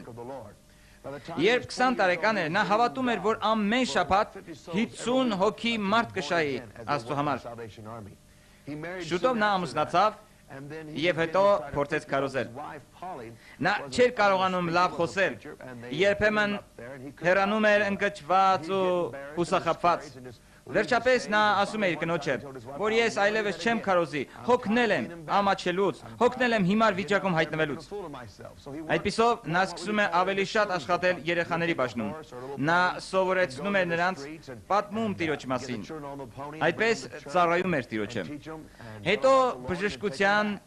ծառայությունը եկավ Անգլիա։ Եվ նա գնաց առաքելության, որտեղ աղոթում էին հիվանդների համար։ Առաջին անգամ նա տեսնում է, թե ինչպես են մարդիկ բժշկվում եւ առողջանում Հիսուսի զորությամբ։ Դրանից շատ ոգևորված նա դուրս է գալիս փողոց, գտնում մի հիվանդի եւ ասում. «Եկեք գնանք ինձ հետ։ Ես գիտեմ միտեղ, որտեղ դուք կարող եք առողջանալ աղոթքի միջոցով Հիսուսի զորությամբ»։ Նա բերում էր մարդկանց եւ նրանցից շատերը վերստին ծնվում եւ բժշկվում էին։ Հետո նա ինքն էր աղոթում հիվանդների համար։ Բայց ամենահրաշալի բանը, որ կատարվեց նրա հետ, փրկությունից զատ դա Սուրբ Հոգով մկրտվելն էր։ Եղբայր Վիգլսվորթը չէր կարողանում վարժխոսել, նրա լեզուն կապ էր ընկնում, բայց երբ մկրտվեց Սուրբ Հոգով, նրա լեզուն արձակվեց եւ դարձավ մեծ քարոզիչ։ Մկրտությունից հետո նա վերադառնում է այնտեղ, որտեղ իր կինն էր քարոզում եւ ասում է. «Այս երեկո ես ուզում եմ քարոզել»։ Այդ զարմացնում է կնոջը։ Նա չի իմանում ինչ անել, բայց ասում է. «Բարի, մենք կթողնենք քեզ քարոզել»։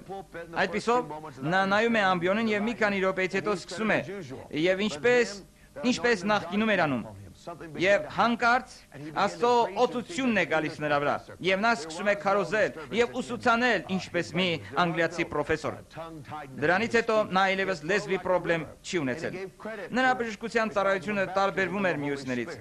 Նա չէր աղոթում հիվանդների համար, ինչպես մենք սովոր ենք այդ անելու։ Երբեմն նա դնում էր իր ձեռքը շատ կոպիտ եւ իշխանաբար։ Նա շատ համարձակ մարդ էր։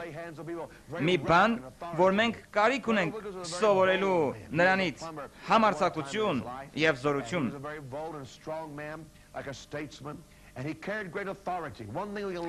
Շատ քարոզիչներ սովորաբար առաջարկում են բաներ, որոնք բերում են փոքր արդյունք։ Եղբայր Վիգլսվորթը համարձակ եւ իշխանական էր։ Մենք կարիք ունենք լինելու այդպիսին։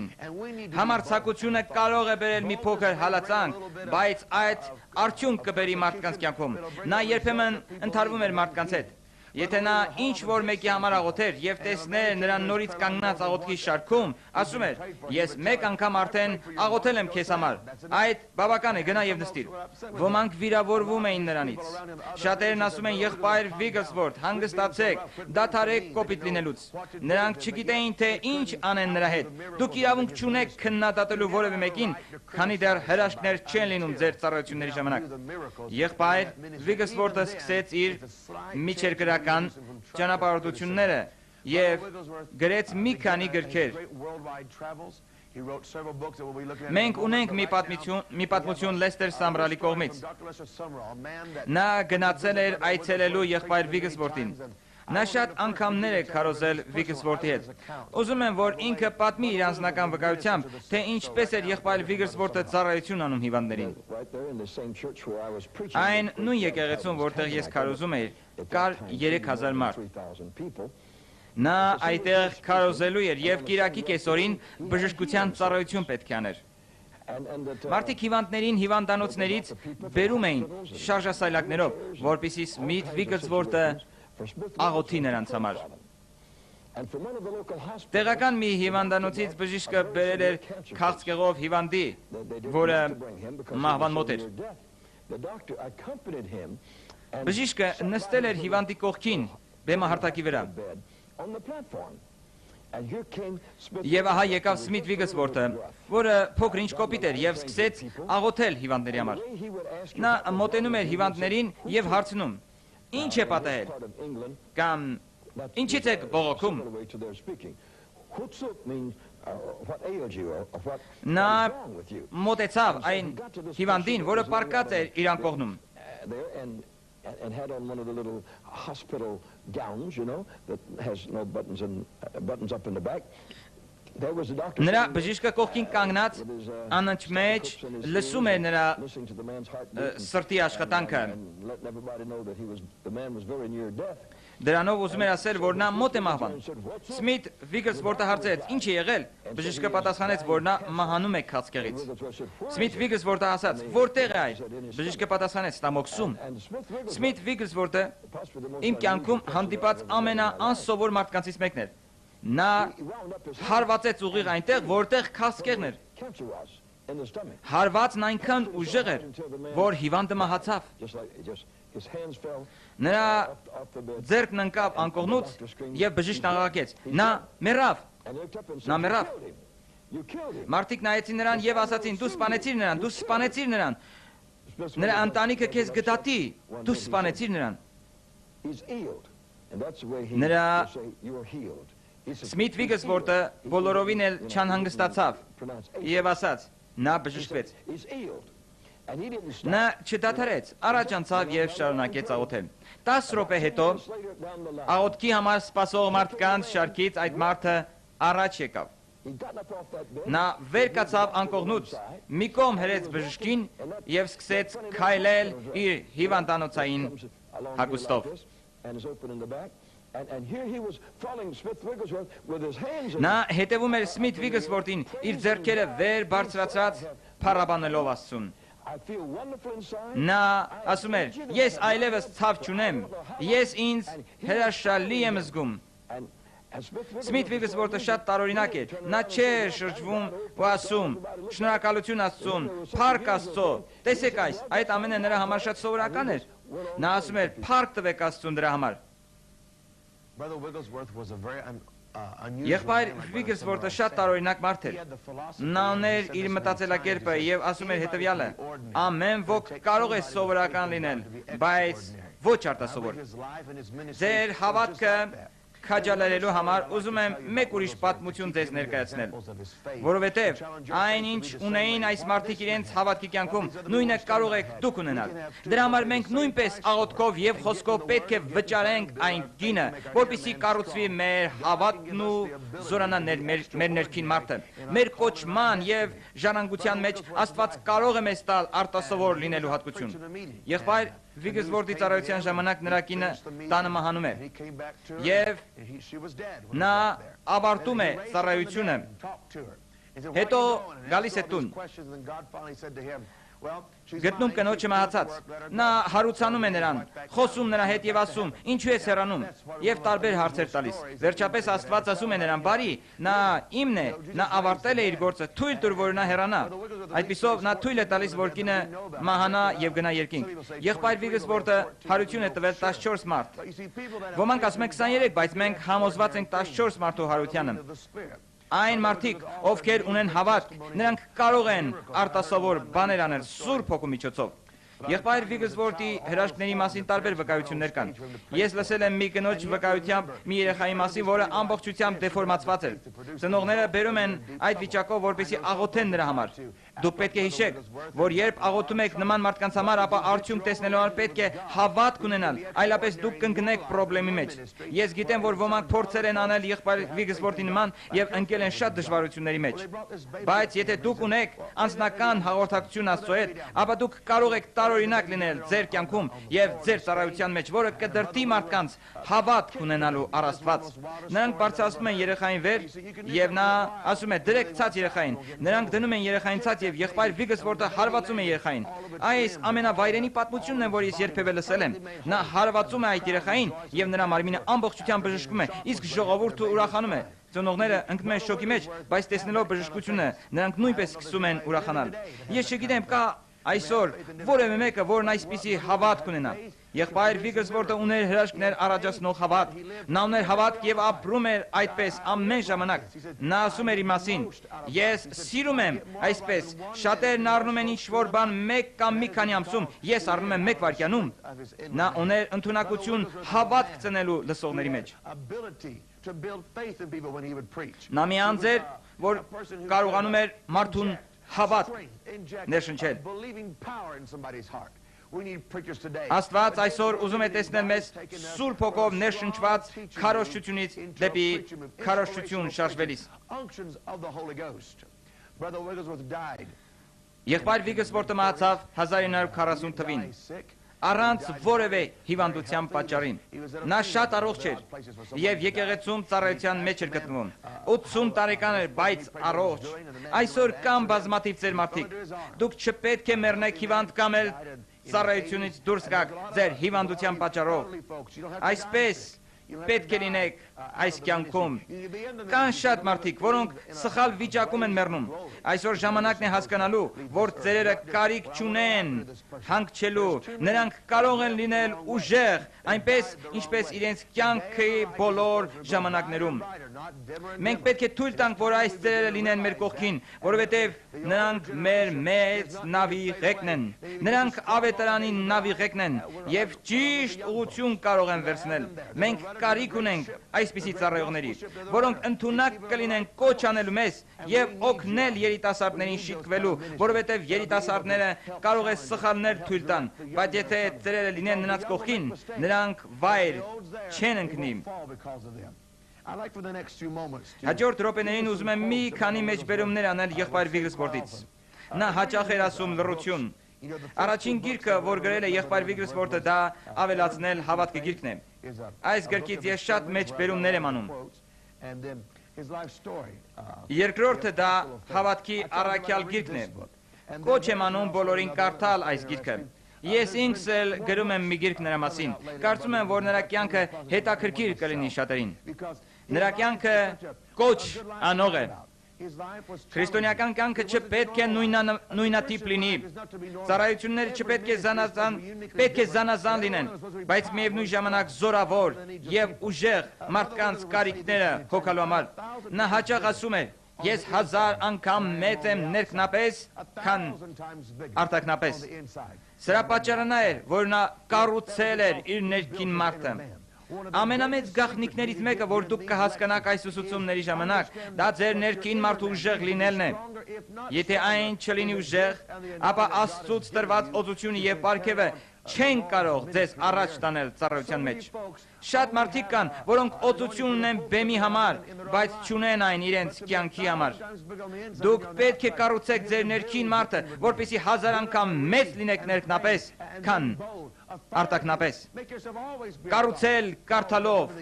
աղոթքով եւ համարձակ լինելով։ Պողոսը քաջալերում էր Տիմոթեոսին, որ նա գործածի այն պարգևները, որ Աստված է տվել։ Ապրիր կյանք, որ քո հավատքը միշտ լինի գործնական եւ շարժվող։ Եթե հավատքը մնում է նույնը եւ չի շարժվում, ապա այն մեռնում է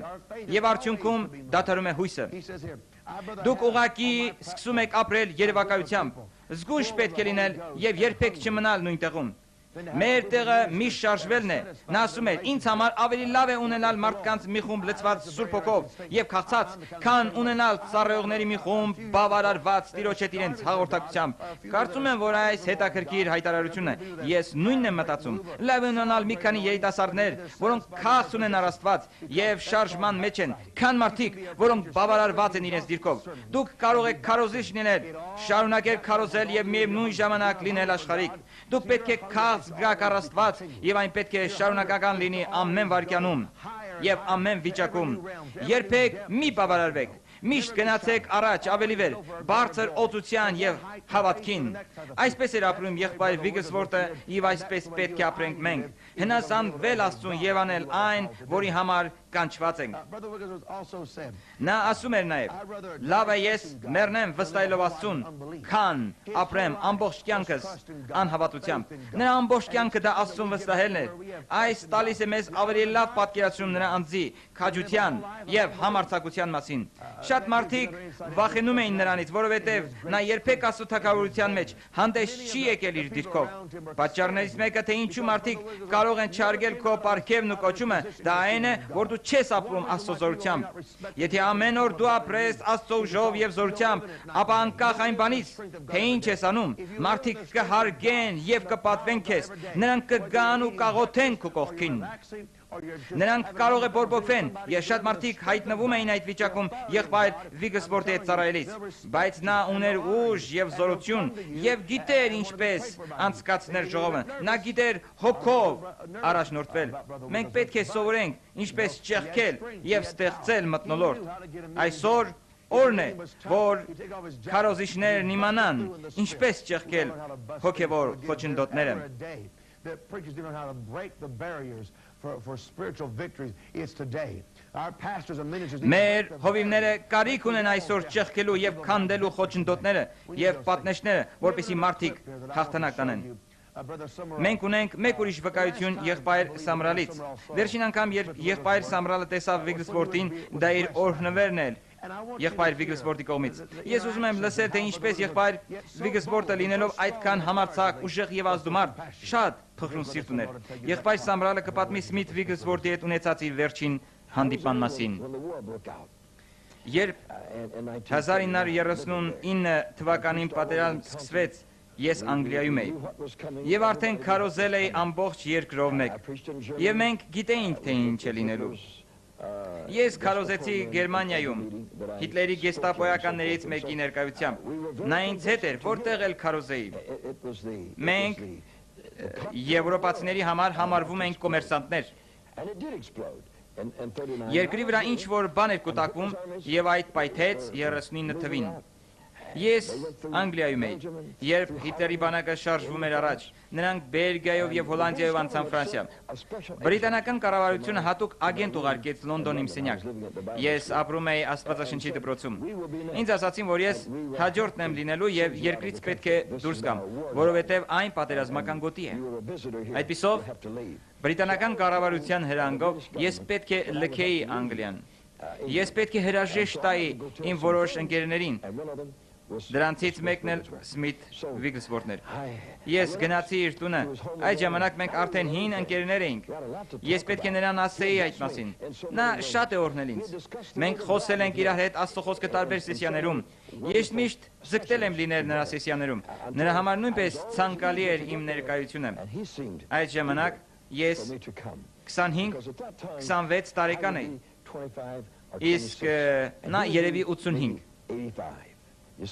Այդ մեծ տարբերություն էր։ Դա նման էր Աբրահամին եւ Իսահակին, կամ էլ ինչպես Պողոսն ու Տիմոթեոսն էին։ Այդպիսով նորությունը հայտնեցի նրան, ասացի եղբայր Վիգսվորդ, ես դες այլևս չեմ տեսնի։ Պատերազմի պատճառով ես պետք է լքեմ երկիրը։ Կառավարությունը ասել ինձ, որ ես լքեմ երկիրը, ես վերադառնում եմ Ամերիկա, որպեսզի շարունակեմ քարոզել ավետարանը։ Իմ հաղորդակցությունը ձեզ հետ եղել է օրհնաբեր ինձ համար, եւ դուք մի անձ եք, ինչպես Հովարդ Քաթերը կամ էլ Դոնալդ Ջին, որոնք օրհնել են ինձ հավասարապես։ Ձեզանից ստացել եմ նույնը։ Ես խոնարհաբար շնորհակալ եմ Տիրոջից եւ ձեզանից, որ այդքան ժամանակ ինձ եք տրամադրել, թույլ տալով լսել ձեզանից Աստծո խոսքը եւ իմանալ, թե ինչպես է այդ ամենը ձեր կյանքում կենթանի դարձել։ Ես երախտապարտ եմ եւ շնորհակալ։ Իսկ հիմա ես պետք է գնամ։ Նա վեր կացավ եւ արցունքները սկսեցին հոսել նրա աչքերից։ Նա նայեց, ինչպես իրավաբանը կամ էլ Բոստոնցի բանկիրը, գեղեցկադեմ եւ գեղեցիկ։ Նա անսովոր անձ էր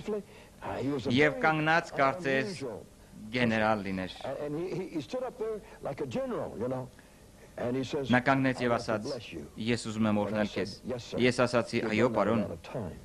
Այս բանը նա արել էր շատ անգամներ։ Նա ձեռքը դրեց ինձ վրա եւ հետո փաթաթվեց ինձ։ Նրա արցունքները հոսում էին աչքերից, կաթալով գլխիս, իսկ այնուհետև հոսում այտերիս վրա, արտասվելով նա ասաց. «Օ Աստված,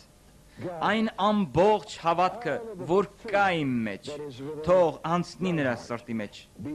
եւ Աստծո գիտությունը, որ իմ մեջ է, նույնպես գնա նրան, եւ այն բոլոր պարգևները, որ գործում են իմ մեջ, իմ ծառայության ժամանակ, թող գործեն նրա կյանքում։ That function in my ministry, let them function in his life. I just stood there weeping. Ես կանգնած And he stood there լաց էի լինում։ praying. Իսկ նա սեղմած պահելով ինձ կանգնած աղոթում ու արտասվում էր։ I felt the Ես զգացի թե ինչպես բարձրյալ Աստծո սուրբ օծությունը իրենից անցավ ինձ։ into me. Ես եղել եմ օրհնված մի քանի մեծ մարդկանց կողմից եւ ես անչափ շնորհակալ եմ Աստծուն դրա համար։ Շրջել աշխարհով մեկ երբ երիտասարդ ես եւ հանդիպել աշխարհի մեծ մարդկանց դա մեծ պատիվ էր ինձ համար։ Brother Wigglesworth had Եղբայր Վիգլսվորթը հաջողակ ծառայության համար ուներ երկու սկզբունք։ successful ministry. Առաջինը, որ Սուրբ Հոգին գործի քո կյանքում եւ ծառայություններում, եւ երկրորդ, դա անձնական սրբությունն է, որը Աստված պահանջում է բոլոր ծառայություններում։ Նա նաեւ ասում էր. «Եվ այդ ամփոփում մի խոսքի մեջ միայն հավատա։ Դուք կարող եք ամփոփել նրա ծառայությունները ընդամենը մի խոսքով, միայն հավատա»։ Նա նաեւ ասում էր. «Վախենայում է, բայց հավատքը ցատկում»։ Ուզում եմ մի պատմություն ներկայացնել, որը ինքն է պատմել։ Մեկ անգամ ավտոբուսի սպասելիս նա ուսումնասիրում է ինչ-որ կնոջ, որին հետևում էր մի շուն։ Կինը շարունակ խաղում եւ խոսում էր այդ շան հետ։ Հետո հանկարծակի կինը տեսնում է եկող ավտոբուսը եւ ասում է շանը, որ հեռանա, գնա։ Շունը չի հասկանում այդ։ Ավտոբուսը գնալով ավելի էր մոտենում։ Վերջապես կինը գոռում է. «Գնա տուն», եւ շունը վազում է։ Հեռանում։ Եղբայր Վիգլսվորթը ասում էր. «Գիտեք, այս նույն բանը մարդիկ պետք է անեն դևերի հետ։ Դուք պետք է ասեք բարձրաձայն եւ լինեք այնքան համարձակ, որ դրթեք դևին հասկանալու, ասելով. «Գնա տուն եւ ինձ հանգիստ թող»։ Համարձակություն, որ այսօրվա քրիստոնյաները պետք է ունենան, իշխանությունը եւ զորությունը պետք է մեզ։ Եղբայր Վիգլսվորթը նաև ասել է բժշկության ծառայության համար. «Ես տեսնում եմ, որ դժվար օրեր կգան բժշկության ծառայությունների համար, որովհետև այսօր էլ արդեն շատ տարբեր միջոցներ կան բժշկվելու։ Երբ այս ծառայողներից շատերը սկսեցին, չկար բժշկական գիտություն, բայց կապ չունի, թե որքան մեծ է բժշկական գիտությունը, Հիսուս Քրիստոս կարող է բժշկել եւ ամբողջացնել քեզ։ Աստված բժշկող է, նա բժշկել է, նա կբժշկի եւ այսօր։ Նրա զորությունը միշտ նույնն է, այն երբեք չի վերջանում, եթե միայն հավատաս։ Շնորհակալություն Աստծուն եղբայր Վիգլսվորթի համար, որը կանգնեց եւ նախաձեռնեց հոգեգալստական շարժը եւ Հիսուսի անունով բժշկությունը Ավստրալիայում եւ աշխարհի տարբեր ժողովուրդների մեջ։ Ամեն տեղ, որ նա գնում էր, մեծ բժշկություններ եւ արթնություններ էր բռնկվում։ Նրա ծառայությունները մինչեւ այսօր էլ ազդեցություն ունեն ներկա սերնդի վրա։ Որն է մեր ուսանելի բանալին, որ կարող ենք սովորել Վիգլսվորթից։ Դա հավատք ունենալն է Աստծո զորության վրա։ Հավատալ Աստծո զորությանը եւ համարձակ լինել։ Երբեմն բարձրաձայն եղիր։ Տերը չի սիրում բարձրաձայն մարդկանց։ Երբեմն բարձրաձայնությունը ճիշտ այն է, ինչ Աստված կցանկանար տեսնել։ Հիսուսը կանգնեց Ղազարոսի գերեզմանի մոտ եւ բարձրաձայն ասաց. «Ղազարոս, դուրս արի»։ Կա բարձրաձայնության միաստիճան, որը այսօր պատկանում է եկեղեցուն, ամբիոնին, դա պատկանում է քո տանը։ Դևը երբեմն համարձակվում է այնպես, կարծես ինքը խուլ լինի, բայց եթե դու բղավես, նա կլսի քեզ եւ հանգիստ կթողնի։ Նա նաեւ ասում էր. «Եթե ուզում ես Աստծո զորությունը քո կյանքում, երբեք ետ մի նայիր։ Մարդիկ, ովքեր ետ են նայում, երբեք չեն ունենա Աստծո զորությունն իրենց կյանքում։ Եթե դու ետ նայես, ապա դու կհայտնվես այնտեղ, որտեղ որ ես։ Բայց ներկան եւ ապագան է, որ քեզ կպահեն կենթանի, եւ դա Աստծո զորությունն է, որ քեզ կպահի այդտեղ։ Երբեք ետ մի նայեք։ Նայեք միշտ առաջ։ Եղբայր Վիգլսվորթը ասում էր նաեւ. «Հրաշալի է լինել Սուրբ Հոգու հետ»։ Շատ մարդիկ ասում են. «Գիտեք, ես լցված եմ Սուրբ Հոգով, ամեն բան լավ է»։ Բայց երբ իրապես դուք նայում եք Սուրբ Հոգու մկրտությանը, հոգով լցված լինելուն, ունենալով Աստվածային երրորդ անձին քո մեջ, ինչպիսի օրհնություն է այս։ Նա ասում էր. «Եթե ուզում եք լցվել հոգով, դուք պետք է ունենաք կյանքի թարմություն, եւ ձեր հավատքը միշտ պետք է կենտրոնանա Տեր Հիսուս Քրիստոսի վրա»։ Հոգով լեցվելը ձեզ միշտ կմղի բարձրացնելու Հիսուսին։ Նա ասում էր. անհնարին է նշանակություն տալ լեցվելուն, քայլել լույսի մեջ ինչպես Տերն է լույսի մեջ, առանց Սուրբ Հոգու մկրտության։ Պատճառներից մեկը, որ եղբայր Վիգլսվորթը այդքան ուժեղ էր եւ նրա կյանքում հրաշքներ էին կատարում, դա Սուրբ Հոգու մկրտությունն էր։ Նա գիտեր ինչպես կանգնել Սուրբ Հոգու զորությամբ։ Նրա հավատքը երբեք չխարխլվեց։ Նա միշտ կենտրոնացած էր Հիսուսով։ Նրա քարոզների նյութը հետևյալն էր. այսօրվա մոռացած անձը Հիսուս Քրիստոսը։ Շատ քարոզներ չեն կենտրոնացված Հիսուսի անձին, մինչդեռ դուք կարող եք կենտրոնացնել ձեր հավատքը, ձեր հույսը, ձեր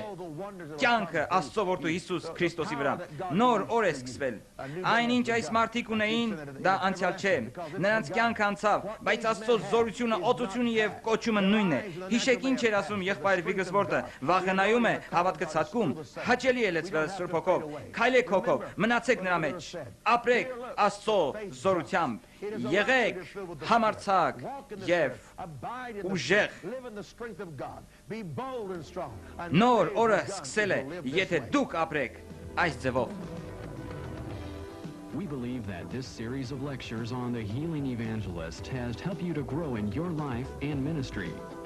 If you'd like more information on the lives of these men and women of God, just write Robert Slayerden Ministries, P.O. Box 23238, Minneapolis, Minnesota 55423, or call 612-927-4455.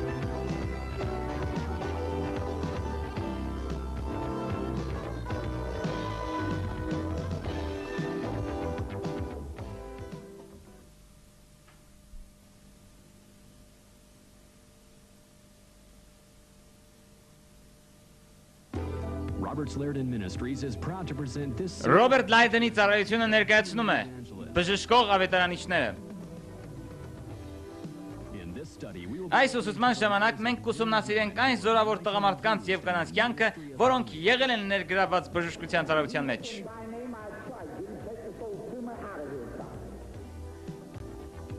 Թողնավազի ծեր մարգարեի նման, Տեր թողնավազի Եղիայի նման, Հիսուսի անունով, Տեր թողնակայլի, նախքան իր համբարձվելը, Հիսուսն իր վերջին գործով լիարժեք ապահովեց, որ ես եւ դուք երբեք չպարտվենք։ Եթե դուք հավատացյալների այս մեծ մարմնի մի մասնիկն եք, ապա պարտություն չպետք է ունենաք եւ ոչ մի միավոր։ Մատթեոսի գիրքն ասում է. ահա ես ձեզ ուղարկում եմ ինչպես ոչխարներ գայլերի մեջ, ուստի օձերի պես խորագետ եղեք եւ աղավնիների պես միամիտ։ Եվ երբ կգնաք, քարոզեցեք եւ ասացեք, թե երկնքի արքայությունը մոտեցել է։ Բժշկեցեք հիվանդներին, մաքրեցեք բորոտներին, հարություն տվեք մեռելներին եւ դևեր հանեցեք։ Ձրի ստացել եք, ձրի էլ տվեք։ Մենք աղոթում եւ հավատում ենք, որ այս ուսուցումների շնորհիվ դուք կաճեք ձեր կյանքի եւ ծառայության մեջ։ Եվ ահա ձեր հյուրը Ռոբերտ Լայդենը։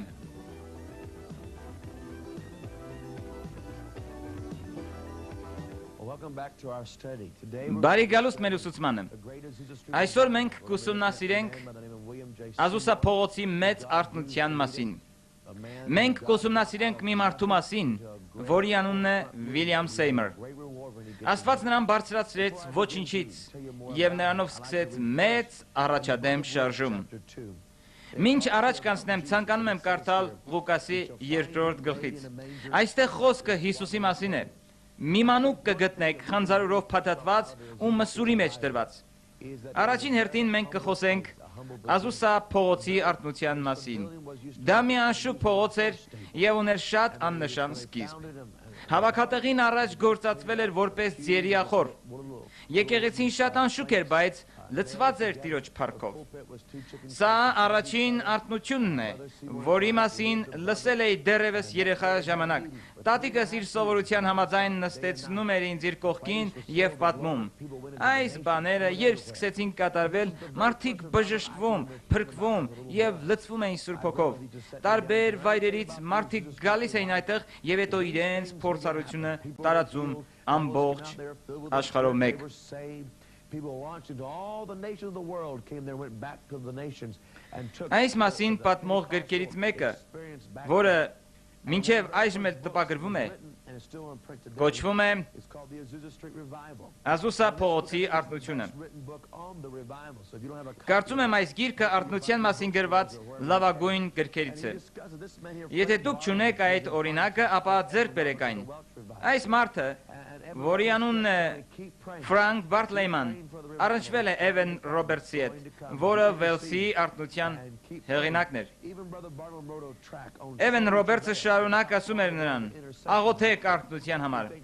Այն կգա, եթե դուք բարեխոսեք եւ աղոթեք։ Մենք այսօր մտածում ենք բարեխոսության մասին, որը մեզ համար նորություն է, բայց մարդիկ աղոթել եւ գործել են դրանով դեռևս 1900-ական թվականներից։ Ֆրանկ Բարթլեյմանը հայտնաբերում է Ազուսա փողոցը եւ այնտեղ գտնում Աստծուն։ with Brother Parham. Ներգրավելով արթնության մեջ նա գրում է մի գիրք։ Այդ պատմությունը սկսվում է այսպես. Եղբայր Սեյմըրը եղբայր Փարհամի հետ գտնվում էր Տեխասի Հյուսթոն քաղաքում։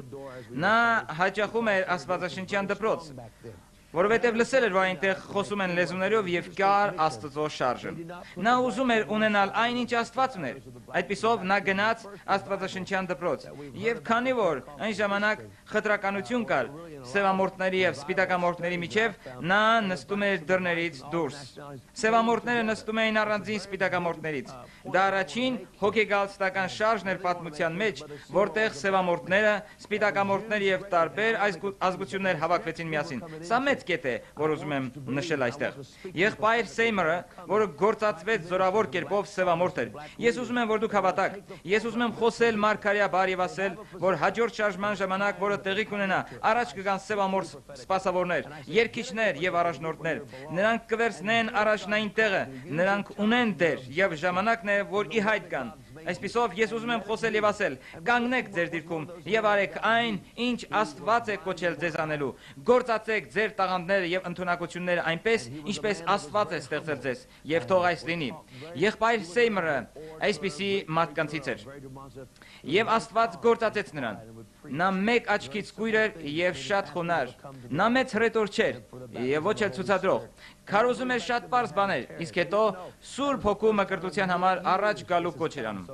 Նրանք դեռևս այդ ժամանակ գիտեին, թե պետք է սպասել Սուրբ Հոգու մկրտության համար։ Շնորհակալ ենք Աստծուց, որ մենք ապրում ենք այս լուսավոր ժամանակաշրջանում։ Իմ տատիկը շարունակ ասում էր ինձ. Ռոբերտ, գիտես թե որքան հրաշալի է ապրել լույսի մեջ։ Իմ ժամանակ, երբ չկար հոգևոր լույս, մեզ թվում էր, որ մենք պետք է սպասենք, աղաղակենք եւ գոչենք, աղմկենք եւ բղավենք, կարծելով թե այդպես կստանանք Սուրբ Հոգին։ Բայց այսօր մենք կարող ենք մկրտվել Սուրբ Հոգով առանց որևէ ճիգ գործադրելու։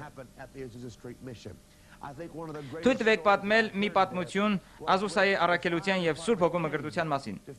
Մի շատ տարօրինակ բան կատարվեց այդ առաքելության ժամանակ։ Կարծում եմ սա այդ ժամանակվա ամենանշանավոր դեպքերից է։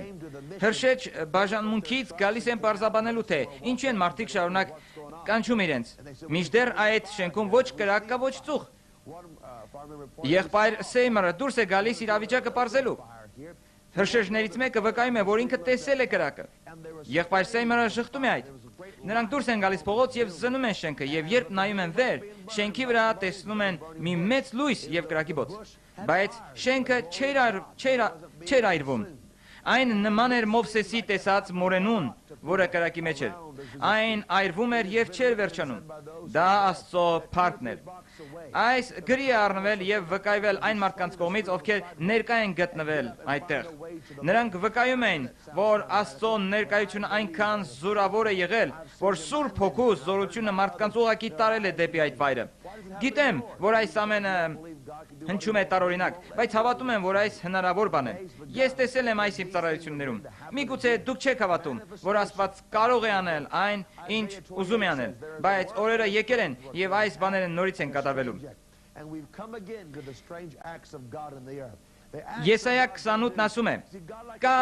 աշխատանք եւ տարօրինակ աշխատանք։ կա գործողություն եւ տարօրինակ գործողություն։ Կան բաներ, որ Աստված անում է մարդկանց օգտի համար, բժշկելով նրանց ու ցույց տալով նշաններ եւ հրաշքներ։ Աստված ցույց է տալիս մարդկանց, որ ինքը գոյություն ունի։ Աստվածաշունչն ասում է, որ երկնքում եւ երկրի վրա նշաններ եւ հրաշքներ կլինեն եւ դրանք կրկին կլինեն։ Աստված բացահայտ ցույց կտա իր զորությունը եւ մեծությունը, որպեսզի մարդիկ ուղղեն իրենց դիրքը Աստծո հանդեպ, որովհետեւ Հիսուս շուտով գալիս է։ Ազուսա փողոցի արթնության առանձնահատկություններից մեկը դա այն էր, որ նրանք իրենց քարոզչության մեջ մասնակիորեն անդրադառնում էին Հիսուսի գալստյանին։ Կարծում եմ, որ այսօրվա եկեղեցիներում այդքան էլ չեն լսում Հիսուսի երկրորդ գալստյան մասին։ Պետրոսն ասում էր, որ վերջին օրերին կլինեն մարդիկ, որ չեն հավատա այդ խոսքին։ Նրանք կասեն, մենք այդ լսել ենք մեր վաղ հասակից։ Որտեղ է նա։ Ես հավատում եմ Հիսուսի երկրորդ գալստին եւ կարիք կա քարոզելու այդ մասին։ Երբ արթնություն սկսվի, մարդիկ կսկսեն սպասել Տիրոջ գալստյանը, երկինք գնալու մեծ հույսին, Աստծո, Հիսուսի եւ Սուրբ Հոգու հետ հավիտյան ապրելու։ Մենք այստեղ ունենք եղբայրներ Բարսֆորդի, Ջոն Լեյքի եւ Վիլյամ Սեյմորի նկարները, որոնք կցանկանայի ցուցադրել ձեզ։ Նրանք Ազուսա փողոցի արթնության մասնակիցներից են։ Եվս մեկ կարևորություն, որ կցանկանայի նշել այստեղ։ Այդ առաքելության ժամանակ շատ սպասավորներ արձակվեցին աշխարհով մեկ։ Ամեն եկեղեցի կարիք ունի արձակելու սպասավորներ, ծառայելու այնտեղ, որտեղ Աստված է կանչել նրանց։ Միշտ չէ, որ այս կարելի է հասկանալ ուղղակի, բայց սրա կարիքը կա։ Մենք կարիք ունենք ձեռք դնելու նրանց վրա եւ արձակելու։ Ինչպես Պողոսը ասում էր Տիմոթեոսին, մի մերժիր քո մեջ եղած Աստծո պարգևը։ Ես ինքս էլ չեմ ուզում, որ դու մերժես քո մեջ եղած պարգևը։ Այն եկեղեցում, որ գտնվում ես, թող օրհնեն եւ արձակեն քեզ գնալու ոչ թե մարդու ցույց տրված ուղղությամբ, այլ այն ուղղությամբ, որ Աստված ունի քեզ համար։ Ազուսա փողոցի արթնության հետաքրքրականն այն էր, որ մարդիկ գալիս էին այդտեղ տարբեր տեղերից, որտեղ ընդամենը փայտից մեղված նստարաններ էին եւ մի փոքրիկ բեմ։ Աստված կարող է գործածել աշխարհի հիմարությունները, ամաչեցնելով իմաստուններին։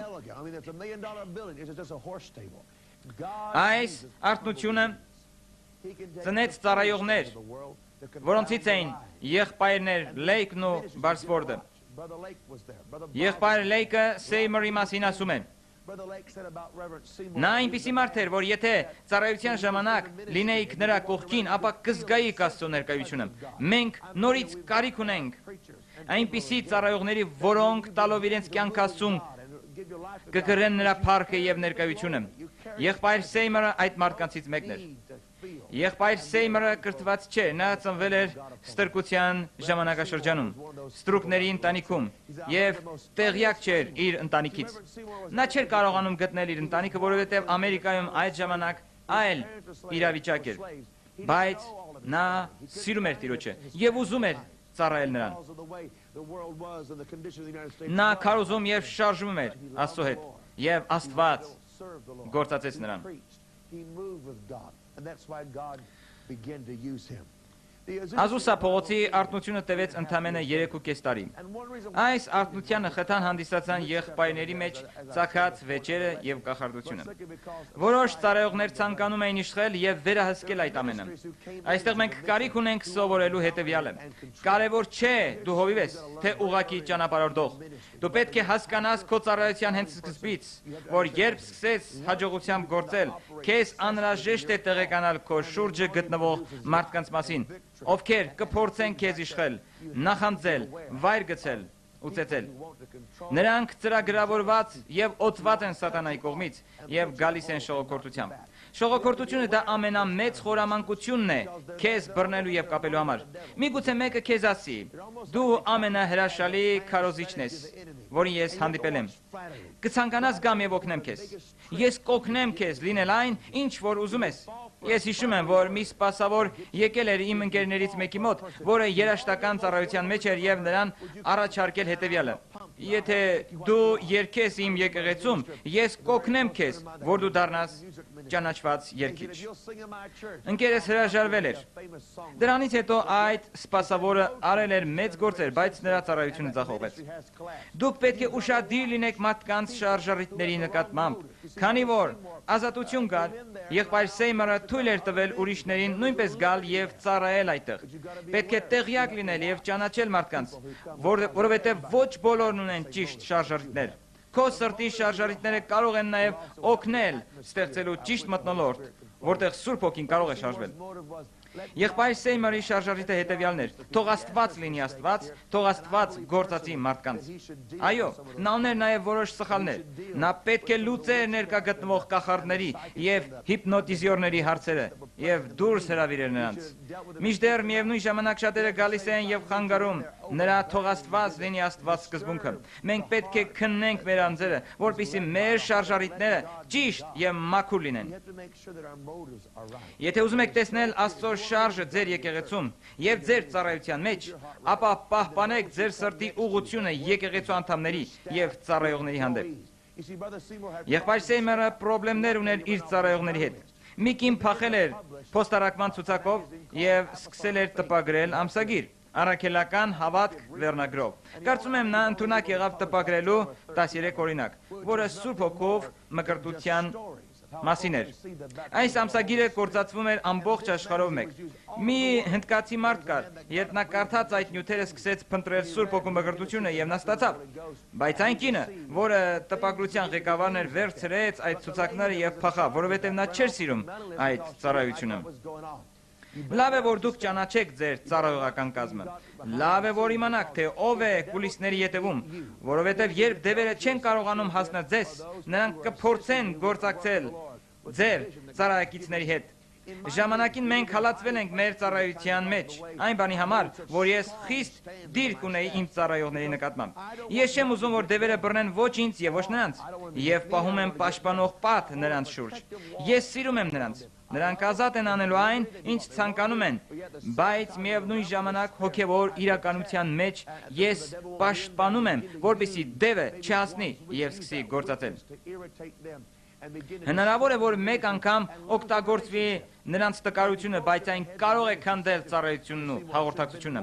Եթե դուք ծառայության այնպիսի դիրքում եք, ինչպիսին եղբայր Սեյմորն էր, պետք է քննեք մարդկանց եւ հետո թույլ տաք մտնել առաքելության մեջ եւ աշխատել ձեզ հետ։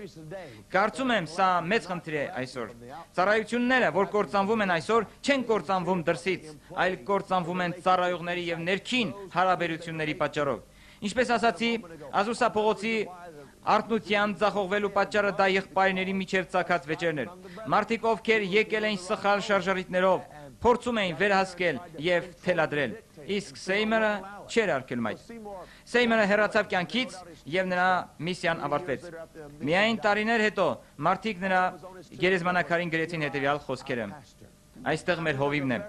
Կարծում եմ, այսպիսի Աստծո հզոր մարդու համար նման ձևով գտնվել գերեզմանում տխուր փաստ է։ Տխուր են նրա մասին հիշողությունները։ Մենք տեղեկություն չունենք նրա վերջին տարիների մասին, պարզապես նա վիրավորված լինելով անցավ ինքնամփոփ կյանքին։ Դա ոչ միայն նրա սխալների հետևանքն էր, այլ միևնույն ժամանակ իր եղբայրների սխալն էր, որովհետև նրանք հոգով չէին պատերազմում։ Եթե դուք չեք պատերազմում, որպեսզի Աստծո շարժը պահեք մաքուր, ապա դուք կթունավորվեք։ Եթե դուք մարդկանց իրենց տեղը չեք դնում, ապա նրանք կվերցնեն դիրք եւ կփորձեն վերահսկել ձեզ։ Մարդկային մեր էությունը ձգտում է վերահսկել, իշխել, բայց մենք պետք է մեր փոխհարաբերությունները պաշտպանենք եւ մեր կոչմանը հնազանդ լինենք։ Աստված կարող է գործել անկախ եւ անել այն, ինչ ցանկանում է, բայց միևնույն ժամանակ, երբ նա քեզ ասում է կանգ առ, լուծիր այս մարդու խնդիրը, հեռացրու այդ մարդուն, դու կարող ես անել այդ քո ուժով եւ խոնարհությամբ։ Պատճառներից մեկը, թե ինչու Աստծո շարժը չի հաջողվել, այն է, որ Աստծո ընտրած առաջնորդները չեն կարողացել դեմ առ դեմ հանդիմանել։ Պողոս առաքյալը դեմ առ դեմ էր հանդիմանում։ Նա հանդիմանեց Պետրոսին, երբ նա կեղծավորություն արեց։ Մենք պետք է լինենք երես առ երես կանգնող մարդիկ։ Սա իմ անձնական կարծիքն է։ Միգուցե սխալվում եմ, բայց պետք է եղբայր Սեյմորը կանգներ որոշ մարդկանց առաջ եւ երես առ երես ասեր. ես այսպես եմ հասկանում, կամ զգում։ Միգուցե նկատվել են բաներ ժողովրդի մեջ, որ անհրաժեշտ է եղել կազմակերպել դրանք ճիշտ ձևով, բայց միշտ էլ կա խորհուրդ տալու որոշակի ճիշտ ձև։ Եթե դուք հարցին մոտենաք սխալ ձևով, իհարկե կմերժվեք։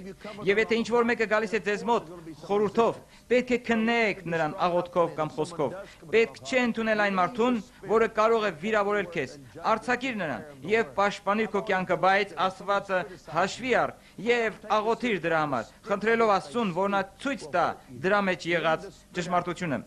Եվ եթե կա, ապաշխարությունը սխալ բան չէ, այն կփրկի քեզ եւ կօգնի քեզ շարունակելու ծառայությունդ։ Կարծում եմ, որ մենք կարիք ունենք ավելի մոտիկից քննելու եղբայր Սեյմրի կյանքը։ Այստեղ մենք ունենք նրա վերջին նկարներից մեկը։ Հավատում եմ, որ նա մահացավ կոտրված սրտով եւ նրա տեսիլքը չիրականացավ։ Ինչ կարող ենք սովորել Ազուսա փողոցի արտնությունից եւ եղբայր Սեյմրի կյանքից։ Առաջին, որ դա խոնար սկիզբ էր։ Ազուսա փողոցի առաքելությունը սկսվեց ձիերի նախկին նախորից։ Սեյմրը չուներ կրթություն։ Ձեզանից շատերը, որ դիտում եք, ամուսնալուծված ընտանիքներից եք։ Աստված գործածել է նաև ամուսնալուծված մարդկանց։ Լսել եմ, որ ոմանք ասում են, եթե դուք ամուսնալուծված եք, դուք չեք կարող քարոզել։ Չեմ հավատում, որ այդ ճիշտ է։ Հավատում եմ, որ կա վերականգնման ժամանակ, որով պետք է անցնել։ Իհարկե կան մարդիկ, ովքեր կվիճաբանեն ինձ հետ։ Ջոն Վեսլին նույնպես բաժանված է եղել։ Դովին խնդիրներ է ունեցել իր կնոջ հետ։ Եղել են շատ մարդիկ, ովքեր ամուսնալուծված են եղել եւ Աստված գործածել է նրանց։ Այսպիսով կապ չունի, ինչ անցյալ եք ունեցել, որքան մեծ կամ փոքր է եղել անցյալի սխալները, Աստված կարող է գործածել քեզ եւ անել մեծ գործ այս երկրի վրա։ Ես եղել եմ ամուսնալուծված ընտանիքից։ Ծնողներս ամուսնալուծվեցին, երբ ես 5.5 տարեկան էի, բայց Աստված ասել է ինձ. ժամանակ կգա եւ դու կսկսես քո ծառայությունը երիտասարդ տարիներից։ Հավատա ինձ եւ արա։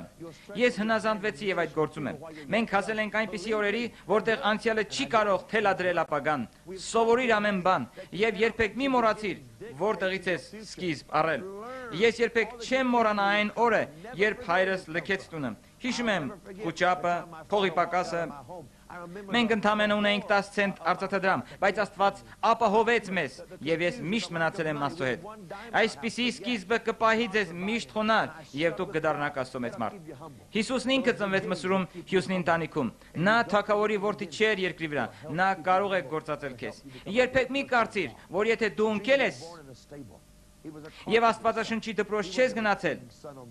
եւ չես արել այն, ինչ մարդիկ են պահանջել քեզանից, հետեւաբար Աստված չի կարող վերապատրաստել եւ արձակել քեզ ծառայության։ Աստված կարող է գործածել քեզ։ Ուզում եմ, որ հավատաս, որ Աստված կարող է քո անկարողությունը դնել իր ուզած ծառայության մեջ։ Վեր բարձրացիր եւ հնազանդվիր Աստծուն։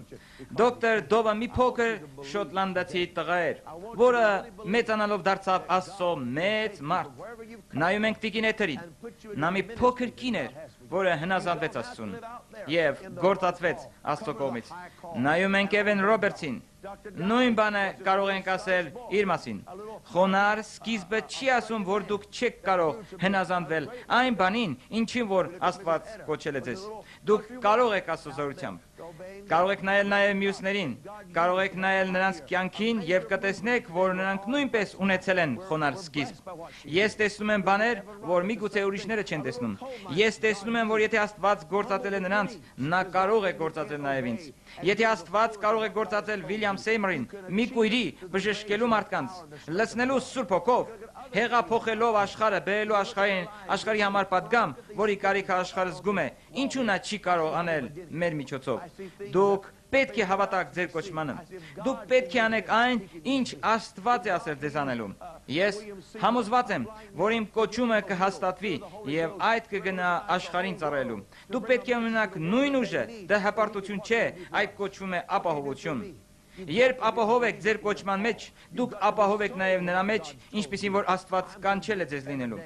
Եվ այս ժամանակ է, որ դռները կբացվեն եւ օծությունը կաչի քեզանում։ Երբեք մի հանձնվեք։ Նոր օր է եկել եկեղեցում, նոր դար է սկսվելու եւ նոր մարդիկ ի հայտ կգան եւ մենք կզարմանանք։ Մենք ապրում ենք այնպիսի ժամանակներում, երբ Աստված անապատից մարդիկ դուրս կանի, ինչպես Հովանես Մկրտչին, որը աղաղակում եւ ասում էր. «Տիրոջ ճանապարհը պատրաստեցեք»։ Մենք տեսնելու ենք այսպիսի մարդկանց։ From way back in the woods, way in the no lands, out there where there's nothing. Where did this person come from? How did this person make it? Դուք որ դիտում եք ինձ, գիտեք, որ Աստված կանչել է ձեզ։ Դուք կարիք ունեք հնազանդվելու։ Դուք ասում եք, ինչպես սկսեմ։ Սկսեք ձեր ծունկերի վրա ասելով. Աստված իմ, ահա ես, գործածիր ինձ, իմ հոգին, շունչը եւ մարմինը, եւ ինչ որ ուզում ես անել իմ միջոցով, արա այն։ Սա էր պատճառը, որ Աստված գործածեց եղբայր Սեյմրին։ Նա մի խոնար մարդ էր, որ ասաց. Աստված իմ, ես միայն քո հոգին եմ ուզում։ Եվ Աստված օգտագործեց նրան ամենաճանաչված առաքելության համար հոգեգալստական պատմության մեջ։ Մենք նոր Ազուսափողոցի արտնություններ ենք տեսնելու։ Մեծ եկեղեցիները, որ աճում են, նման պետք է լինեն Ազուսափողոցի արտնությանը, որտեղ շարունակական շարժ կլինի։ Մենք կարիք ունենք նույն կրակի, որ կար այդտեղ, որն արտահայտի Աստծո փառքը, պարգևների արձակումը եւ կոչումների հաստատումը, առաջնորդների աճեցումը։ Եղիր Աստծո մարդ, մի եղիր անց, որ կապում է մարդկանց հոգևոր գերության մեջ, արձակիր նրանց իրենց ուրախության եւ կոչումի մեջ, արձակիր նրանց հնազանդվելու Աստծո կոչումին, դիր ձեռքդ եւ օրհնիր նրանց։ Եղբայր Սեյմրը օրհնել է շատ մարդկանց, եւ դու նույնպես կարիք ունես օրհնելու շատ մարդկանց։ Նոր օր է եկել։ Աստված գործածեց այդ խոնար սկիզբը տարածելու հոգեգալստական պատգամ աշխարհին։ Աստված կարող է գործածել քո եկեղեցին, քո ծառայությունը, գրքերը, ժապավենները, այն, ինչ անում ես, որպեսզի Տիրոջ խոսքը տարածվի ամբողջ երկրով մեկ, բոլոր ազգերին։ Դրա համար գին պետք է վճարել։